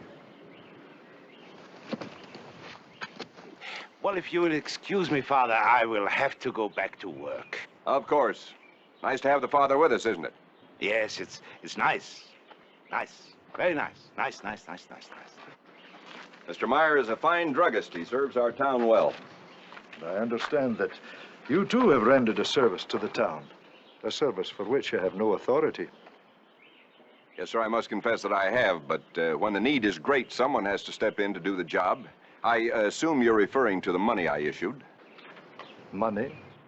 Yes, sir. You see, there was no money in this town, and it became so hard to do business that I created these paper dollars. We call them boletas. I realize I should have gotten permission from the government, but it was so far away and the need was so urgent. Mr. Poston, Well, don't worry about their being good. They can be redeemed at any time at my mine in silver, full face value. Let me show you. Most of the people in this town can't read, so I used pictures on these bills. The lion is $10, the bull is $5, the horse is $1, and so forth down to the pig, which is 2 bits. Mr. Poston, it wasn't money that I came here to discuss. Well, no, of course not, but now that the subject has come up, you know, it's so seldom that we have an opportunity to express our gratitude for the good things that have happened to our town. This is my chance. Father, I'd like to make a contribution to your work. I will accept the money, Mr. Poston, in behalf of the church, and I thank you. But this was not the wrong I was referring to. Mr. Poston, by what authority do you perform marriages? Authority? Well, there are no priests for many miles. There is a need, and I am the alcalde. Did you ever seek help from the bishop? And did he ever give you special permission to join couples in holy wedlock? Special permission? But I didn't know that... Oh, now I find it impossible to believe that you didn't know there were very strict rules regarding marriage. What's going on in there? It's just a little party. Mr. Meyer wouldn't let me go in. Would it be a wedding party? Wedding party? Yes, sir, it is. And you perform the marriage? Yes, sir. Stop it! Stop the music! Stop! Father, how wonderful. Have you just been married by Mr. Poston? See, Padre. Yes, Father, we have. It's my painful duty to inform you that you're not legally married. In the eyes of the church, you're not man and wife. Why not? Because Mr. Poston has not now, nor has he ever had, the authority to perform a marriage. Are any of you married here by Mr. Poston? Si, Padre. Teresa and I, we were. Then you too are not legally married, my son. Anyone else married by Mr. Poston, I warn you now to separate and to stay apart until this problem is cleared up. This is our wedding day, Father. Couldn't you just remarry us? I'm sorry. It'll have to wait until this matter is cleared up. Actually, your problem is not quite as serious as that of the others. Are you an officer of the law? Yes, sir. Good. I want this man arrested and held for a civil trial. And mark you, you tell your justice of the peace exactly what has happened here and ask him to convene the court for Monday. I must go now and warn everybody in the area. I'll be back for the trial on Monday.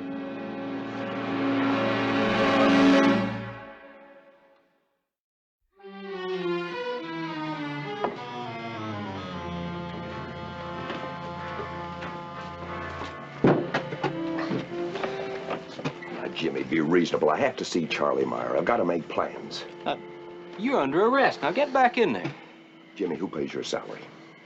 That don't make any difference. You'd like to keep on earning that salary, wouldn't you? You'd like to have Maria as your wife. You'd like to see all of these marriages made good by the court, wouldn't you? Well, I can fix it. How? Keep me under arrest if you want to, but come along with me. When we get to the store, I'll explain what we have to do. I don't know by if I can Monday do that. night, you and Maria will be man and wife. What do you say?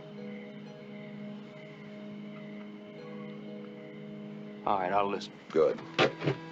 No tricks now, Mr. Poston. Because right now, I wouldn't mind at all pulling this trigger.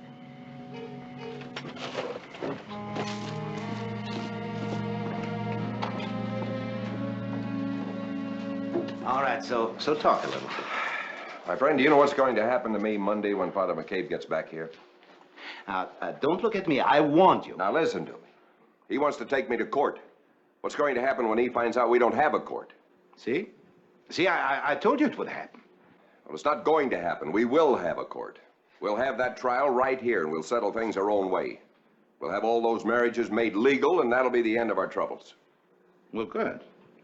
But what has that got to do with me? You're going to be Judge Meyer. Oh.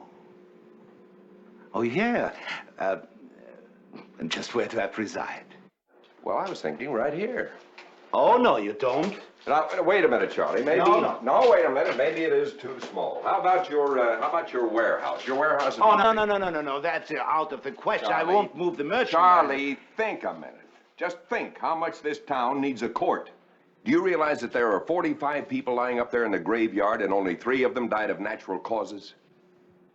Well, just shows what a good druggist I am. And what a poor citizen. Charlie, we need a court now. And you're just the man to be our justice of the peace. After all, who's the smartest man in town? I am. And you're the only one with books. Law books. Law books? This one is Materia Medica, and this one is How to Set Broken Bones. They're both in German. That's right, they're in German, so you're the only man in town who knows what they say. Let me show you how easy it is. Now, you sit here at your judge's bench. It will never work. This is a historic moment in the history of our town. Our first court is about to open. It will never work. Sure it will. He even looks like a judge, doesn't he, Jimmy? Well, the only one I ever saw was that little cross-eyed circuit fellow that come through, and Mr. Meyer sure looks better than him. We won't need him anymore. Charles H. Meyer, as alcalde of this town, I hereby appoint you justice of the peace. It will never work. At a salary of $50 a month. Well, maybe it will work. So now that I'm in office, well, what do I do? Yes, well, the secret of being a judge is you must have authority. You look up the precedent in the book.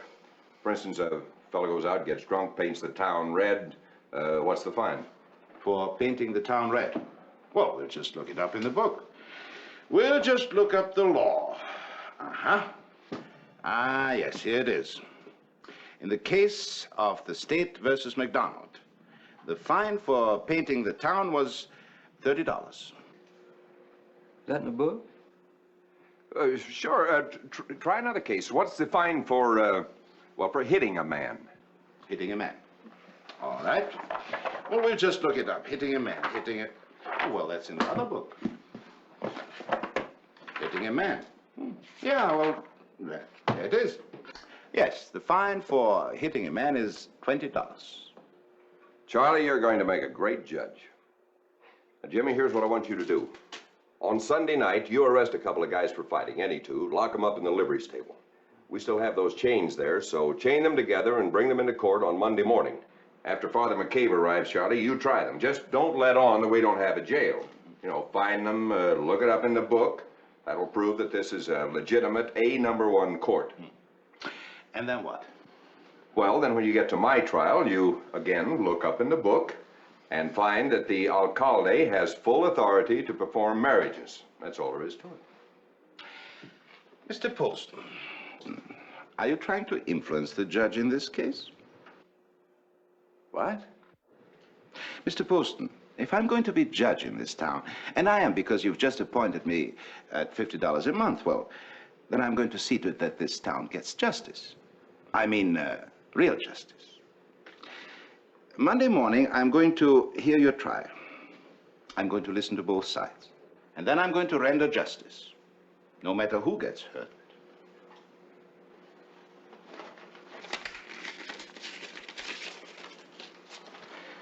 What's that for? $20. The fine for hitting a man. Hold it. You want me to arrest him, Judge? No. He paid the fine in advance for contempt of court.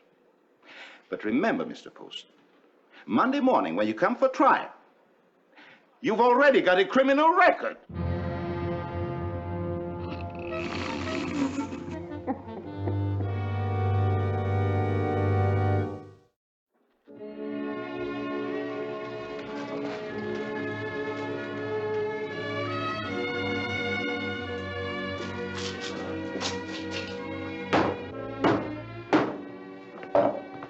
The court finds you guilty as charged. I don't know how often you've been guilty of fighting and disturbing the peace, but the law quite clearly states that those arrested many times for the same offense, the judge has the authority to sentence them to a chain gang. You too, just as you are now, you will go out and you will clean up the main street. And I want every bit of rubbish off the street. And when the street is clean to the marshal's satisfaction, then you will be released. Marshal, take them away. Oh, and Jimmy, assign someone to keep an eye on them, and you come back. Now, the next case is the town versus Alcalde Poston. Mr. Poston, will it be necessary to have a jury trial? No, sir. I will abide by the judge's decision. Father McCabe? I see no necessity for a jury trial. Good. Is the defense ready? I'll handle my own defense. Yes, sir. I'm ready. Is the prosecution is ready. Do you have any witnesses, Father McCabe?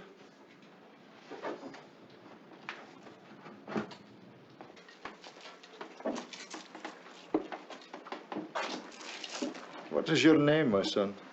Ernesto Hernandez. Aye. And your so-called marriage was performed by Mr. Poston? Yes, Father. And this is Teresa, my wife. I'm sorry, Ernesto. She's not your wife. Would you go and sit in the witness chair? Si, padre.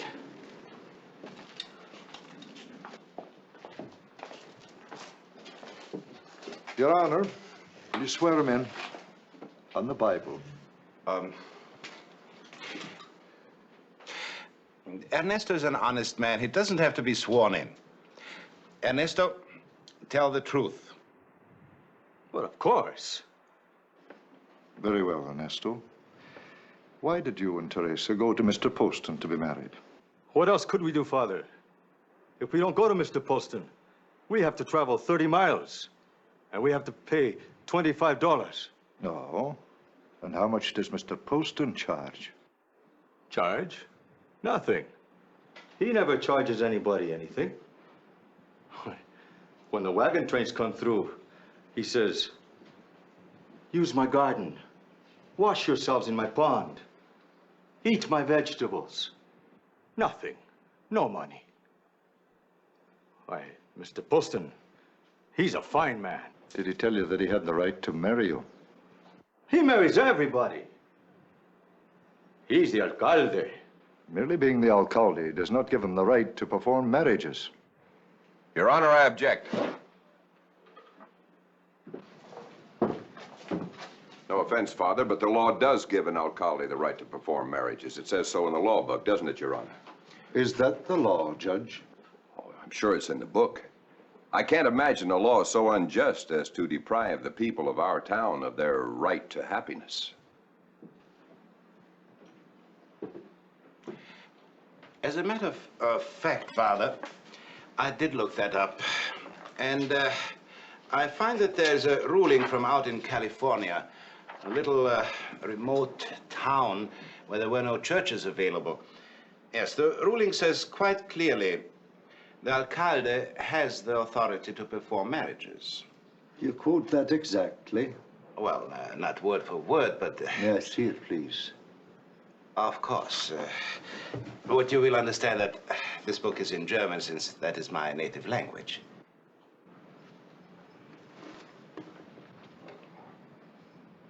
Your Honor, may I call another witness? Of course. Who? Mr. Poston. Thank you, Ernesto. You can go back to your seat.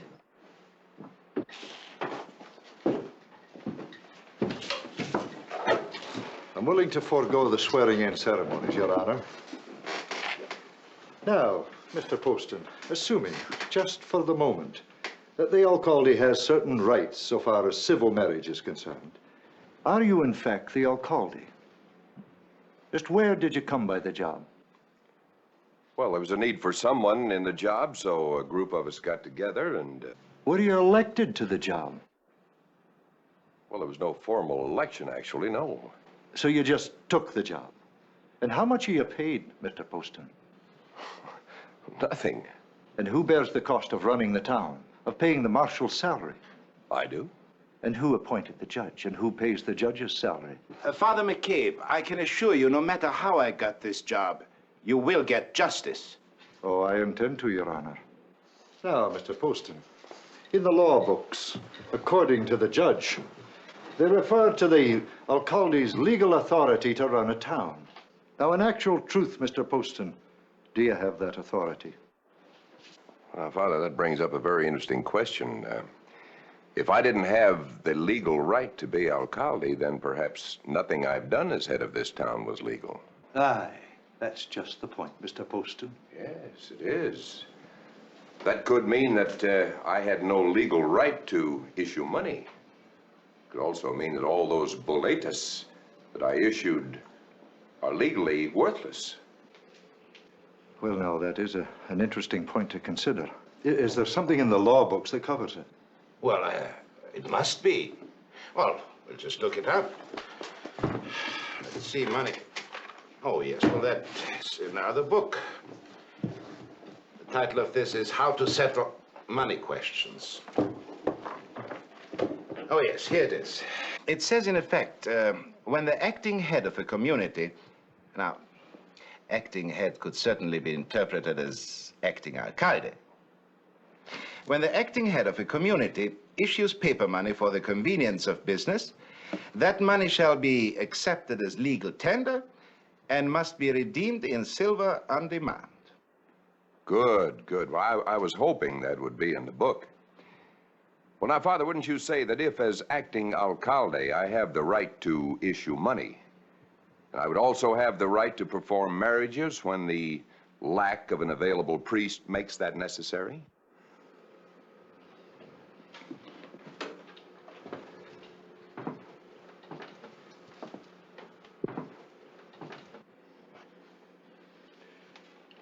Your Honor, I don't think Bishop Lane fully understood the situation when he sent me here. And certainly I didn't either. When there's a need, and men of good intentions step in to fill that need, I expect that we have to make some concessions. And I think that the bishop is going to agree with me on this. Now, I ask that this legal action be set aside, for I now feel that these marriages were made under thoroughly acceptable civic authority and are therefore quite legal. Now, I'm happy to tell you, I have a generous gift of $700 from Mr. Poston, and we'll use it to start a church here in your town, so that there need be no problems in the future about marriages. And now I'd like to go to Mr. Poston's garden and offer a prayer of thanks for a happy solution to all of our mutual problems. And I invite all of you to join me. Oh, Your Honor, don't you agree? Gott hilft denen, die sich selbst helfen und Freunde. What did he say? He said, God helps those who help themselves and their friends. But he said it in very good German.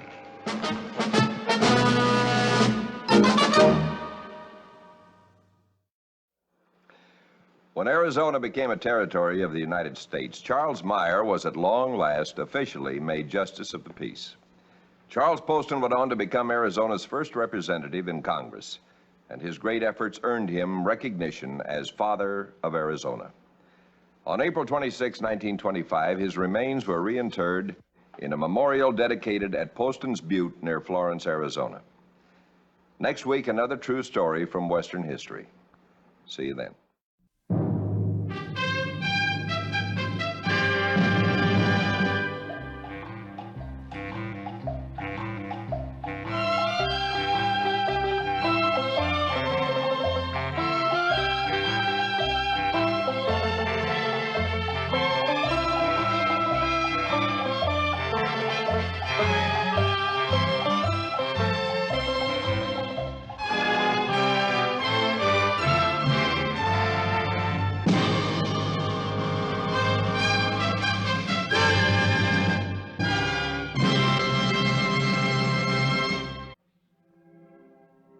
You often hear it said that the quiet working people of the Old West lived and prospered only because other men more venturesome were willing to fight for them.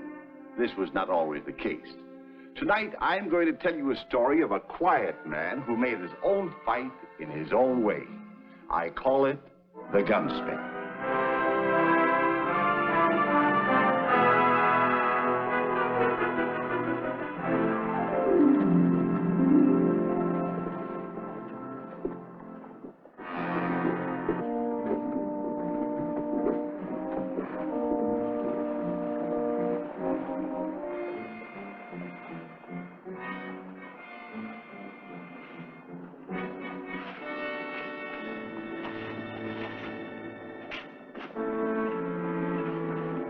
Alex, come over here.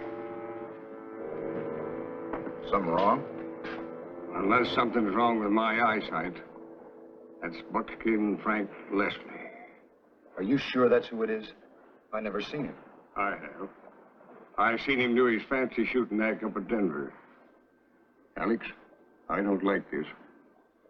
His being in town don't have to mean anything. No? Well, here comes Mary. And the way she looks, she don't like it either. Oh, Alex, I'm scared. I know, I just saw him. Come on inside.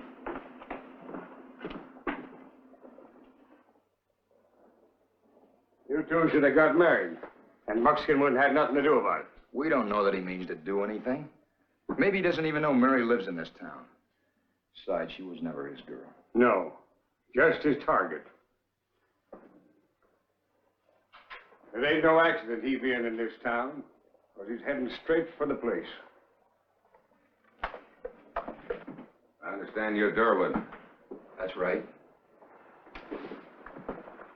Hello, Mary. It's been a long time, hasn't it? Hello, Frank. What's the matter? You don't act like you're very glad to see me. You got business in this shop? As a matter of fact, I have. I understand you're a pretty fair gunsmith, Durwood. Maybe you've heard I'm pretty fair with a gun myself, in my own way. A couple of experts, huh? Take a look at this. You really got something here. Oh, it's a pretty fair target pistol, all right. Trigger work's a little stiff, though. I was hoping you might be able to ease it up for me. When do you want it? How long will you take? A couple hours, maybe, if you'll be in town that long. Oh, I plan to stick around for quite a spell. Look, mister, don't take any chances on ruining the gun. Take your time. I won't need it before this evening. It'll be ready. Oh, by the way, Mary, somebody told me I'd find you in this town. You'll hear from me.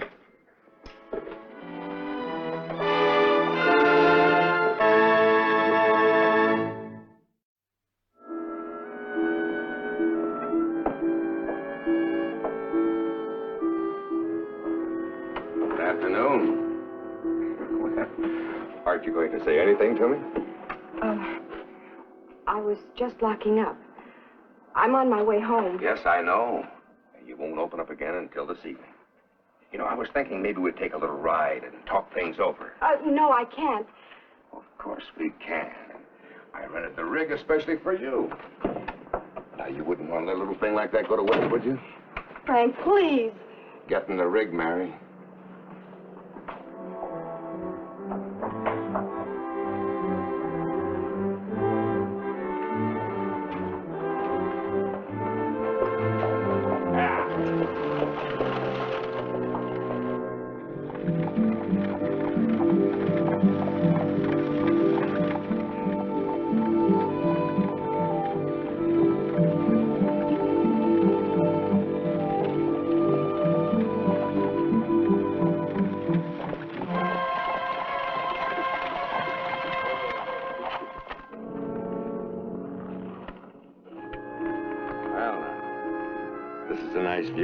Let's get out and take a look at it.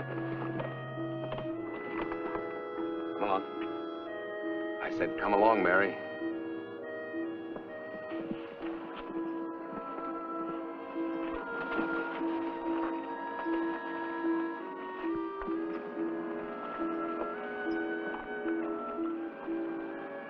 Somebody told me you're planning on marrying the gunsmith. You know, you haven't said a word to me since we left town. But I don't mind, because I got a lot of things to say to you. Like, why did you run out on me last year in Tucson? I couldn't stay. Not after I saw you kill that man. The jury called it self-defense. I didn't like you running out on me. You might have known I'd find you. Now that you've found me, it's not going to do you any good. Because I'm through. Oh, no, you're not. You took my luck, and the act went sour when you ran out. You're coming back to me. No. You might as well get used to the idea, because you are. I even brought your costume with me. I'm getting married, Frank. You know why I shot that fella in Tucson? No. Because he was interested in you, Mary. And I'd do it again. Do you hear me?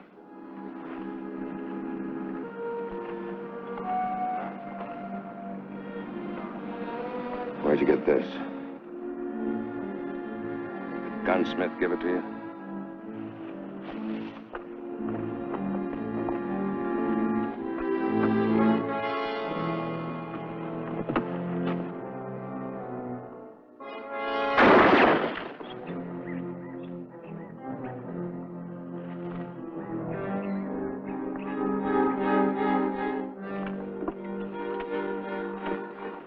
You could have killed me. Yes, I know. Now, if you want to keep that gunsmith alive, You better tell him you're not going to marry him. That you're coming back to me in the act. First performance will be tonight at 8 o'clock.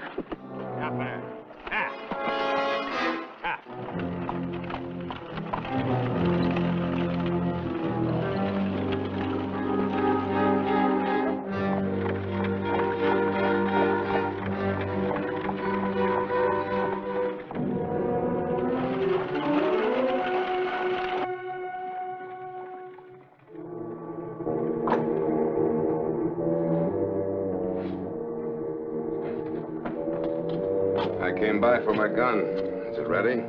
I just now finished. Let's get it. What's she doing with you? Let's get the gun. There you are. That ought to cover it. You got change coming. Keep it. I'm assuming you did a good job on this. You better hope you did. If you think anything of Mary. Now, what's that supposed to mean? Say, old-timer, if you'd like to see some fancy shooting, come over to the Crystal Bar tonight, 8 o'clock. Got my old partner back.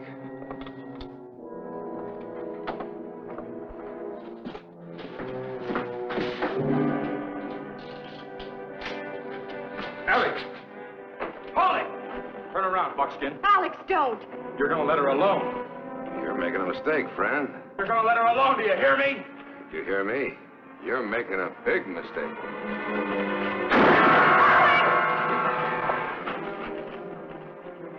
Now, you all saw what happened. You tried to use that gun on me. I could have shot your head off just as easy. Been within my rights, too. Yeah. You're bad hurt? And now you know, son, that you haven't got a chance with a man like that.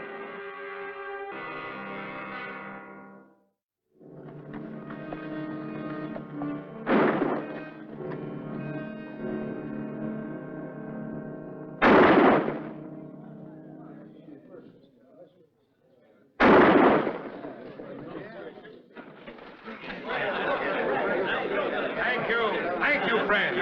Thank you. Now, you have just seen 5 shots fired. 5 bullets sent crashing to within 1 inch of my little partner's handsome figure. Now, while I'm reloading, if any man here doubts that I am unable to continue my demonstration, you're invited to step up and place your bets with the bartender. I'll cover it dollar for dollar. 10 shots out of 10? I got 50, says even you can't call him that good, Buckskin. Help yourself, friend. Anybody else?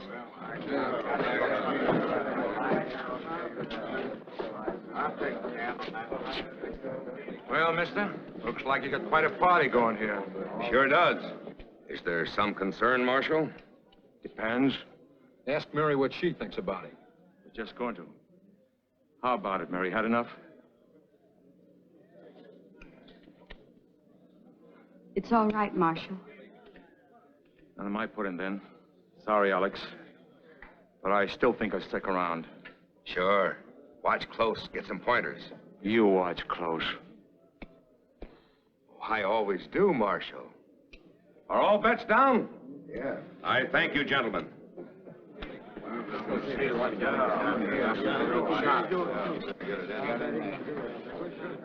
Are you ready?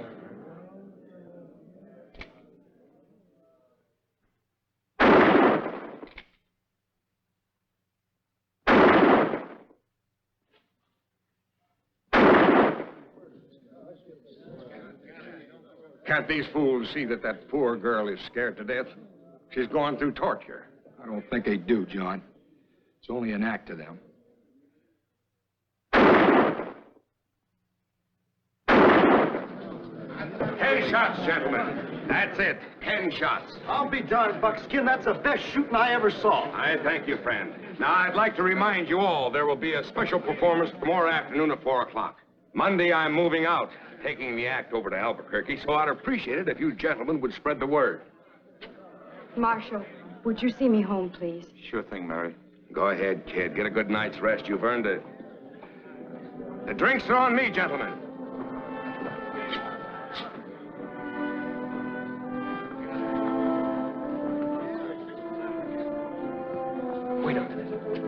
What's the use? Nobody can do anything about it. Well, I think maybe they can.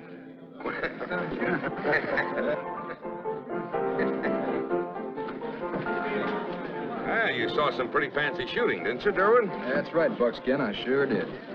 And no complaints from Mary. Well, I never did like a bad loser. I sure don't want to be one. Appears like the best man won. Hey, now that's more like it. Will you drink on that? Why not? Bartender, set up another drink here. I'll take a shot while you're at it. Why, you stupid... He didn't mean anything by it. Let me see it.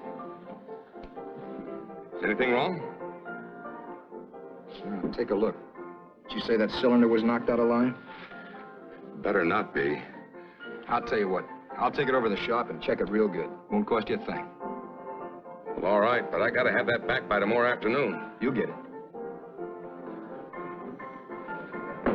Thanks for the drink, Buckskin.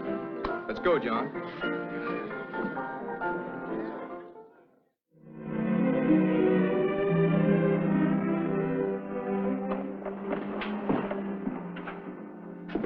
Where you been to? Tried to see Mary. She wouldn't talk to me. Well, that's plain enough. Buckskin told the girl to stay clear of you. That's the way I figure it. It's time I started working on that gun. Well, I can't see that there's any hurt to it. Blades. What about it? Lock that door, John. Huh? Lock the door. Fill that shade, too.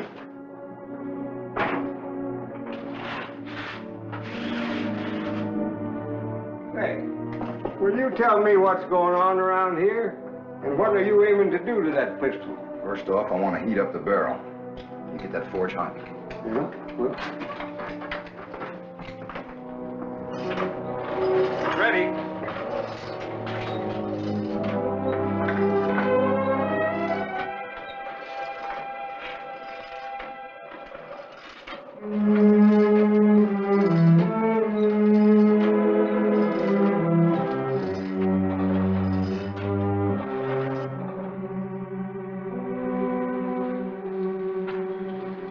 Now I got to reset it in tallow. John, fetch me a candle. A what? Oh.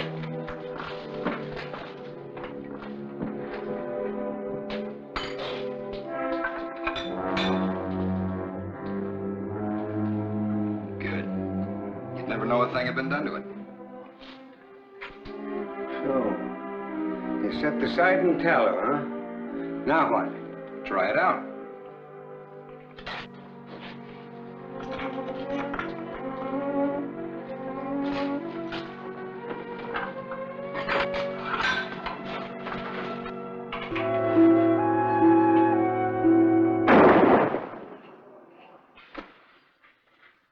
Dead center. Yeah, but that's just one shot. What's going to happen after he fires a number of shots? The barrel gets hot, melts the tallow. Why, that side's going to vibrate from one side to the other. An error of 2 inches at 100 feet, if I figured it right. Yeah, but you can't tell which side will be off. Gotta leave something to chance.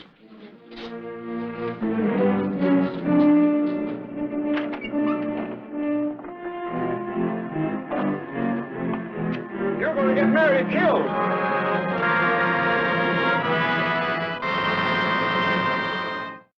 Yes, sir. I was 6 years old when I picked up my first gun. My dad taught me how to pull the trigger and hit a target, and I've been doing it ever since. Oh, you're early. Gun fixed? See for yourself. Well, it looks all right. I got a proposition I'd like to make you, Buckskin. Yes? You call yourself a betting man and an expert shot. Well, I'm beginning to have my doubts on both those scores. This kind of shooting at 30 or 40 feet, it don't take too much real skill. You think so? Well, what have you got in mind?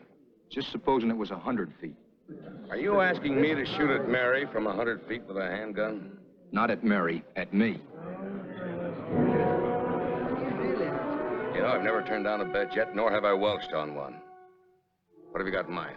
We go outside where there's some room, and you shoot at me. 10 shots at 100 feet. You put every bullet within an inch of my body and you win.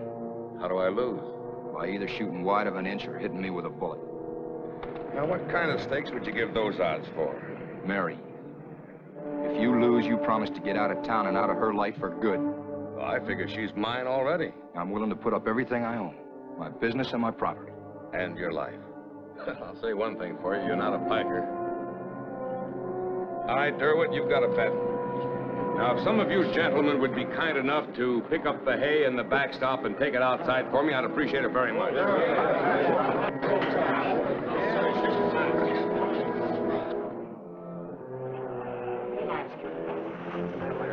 Would you like to pace the distance? Yeah. All right, stand back, gentlemen. Give him room. 1, 2, 3, 4, 5, 6. Hey, what's going on? Hey, Marshal, Eight, you never seen 9, anything like 10, this. 11. Durwood's going to be the target at 100 feet. He's daring Buckskin to hit him and have to give up the girl. 5. Alex, you can't go through with this. Leave the man alone, Mary. He's counting. Listen to me. I told you to leave him alone. This is it. You'll shoot from here. Marshal, can't you do something? Well, what about it? You couldn't stop Mary from doing something of her own will, Marshal. You can't stop me either. All right. That's how you want it. I'll ask you to hold this. It's my stake. It's a deed to my property you all signed. What happens if you lose your nerve, Durwood, and can't stand there and face 10 shots? Then you win. Fair enough. I suppose we all know the terms. Well, let's get started. Just a minute. How do I know this gun shoots true? You could have doctored it. It's up to you to decide. Why don't you test fire it? I will. Say, would you two gentlemen pick up that board with a knot in it and set it against the backstop?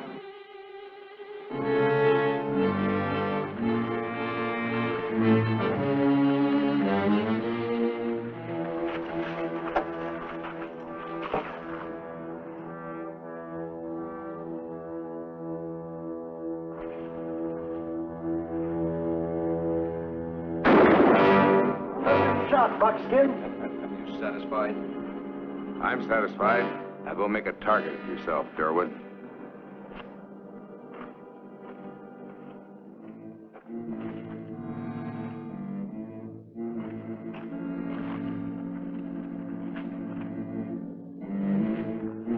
Alex, you can't go through with this. It's all right, John.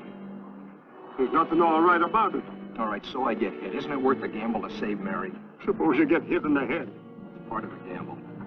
I'm going up and tell those people what you done to the gun. This is the way it's got to be, John. Do you hear me?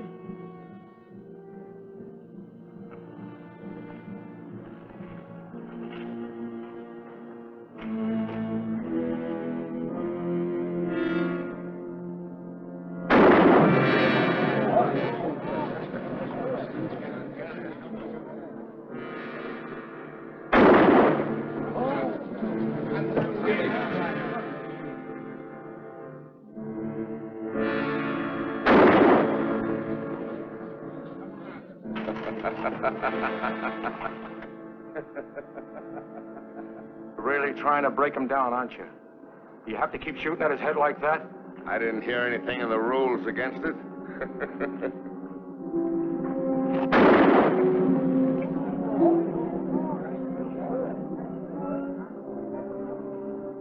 Let's make this a little more interesting. How about a few side bets? Anybody want in? Even money. Go on, Buckskin. Get on.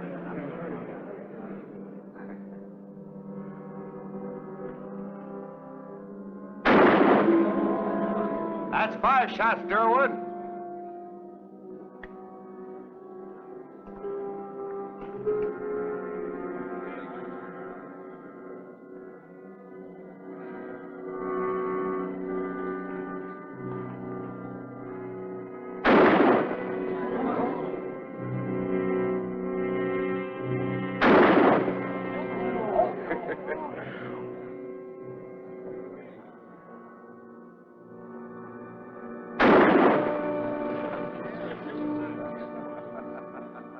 The towel ought to be pretty soft by now, hadn't it? When he stops like this, it has a chance to cool.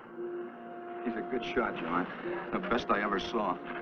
Maybe it's not going to work. I wished he'd just started again. Get at it.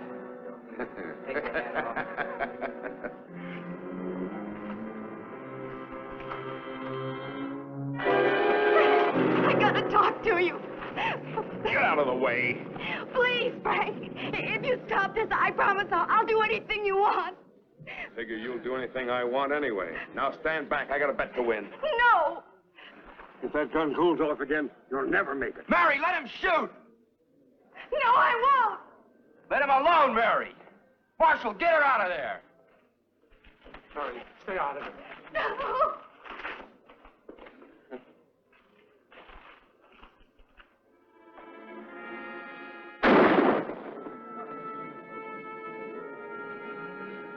One more shot, Durwood. Then I've won the bet.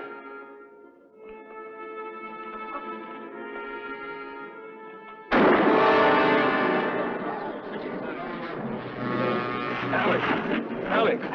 It worked, John, it worked. Somebody go get the doctor.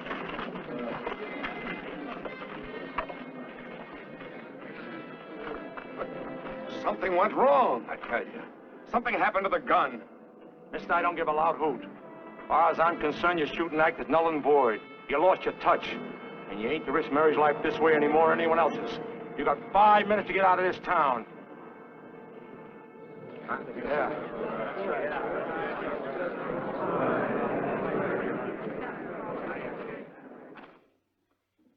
Why is the doctor taking so long? Do you suppose it's serious? No. That last bullet just sliced his bacon a little bit, but not enough to keep a man in bed too long. Well, Doc? You don't look so anxious. How is he, Doctor? Why don't you ask him? Hi. Oh, Alex. See? He's chipper enough. Sure. But that stuff old Doc put on hurt worse than a dadgum bullet. Hello, Alex. Howdy, Marshal. Buckskin left town without this. Thought you might like to keep it. No, I don't think I ever want to see it again. Now, you hurry and get on your feet now. Oh, just one thing, Marshal. Yes? That gun. If you ever use it for a target pistol, well, I just wouldn't make any bets.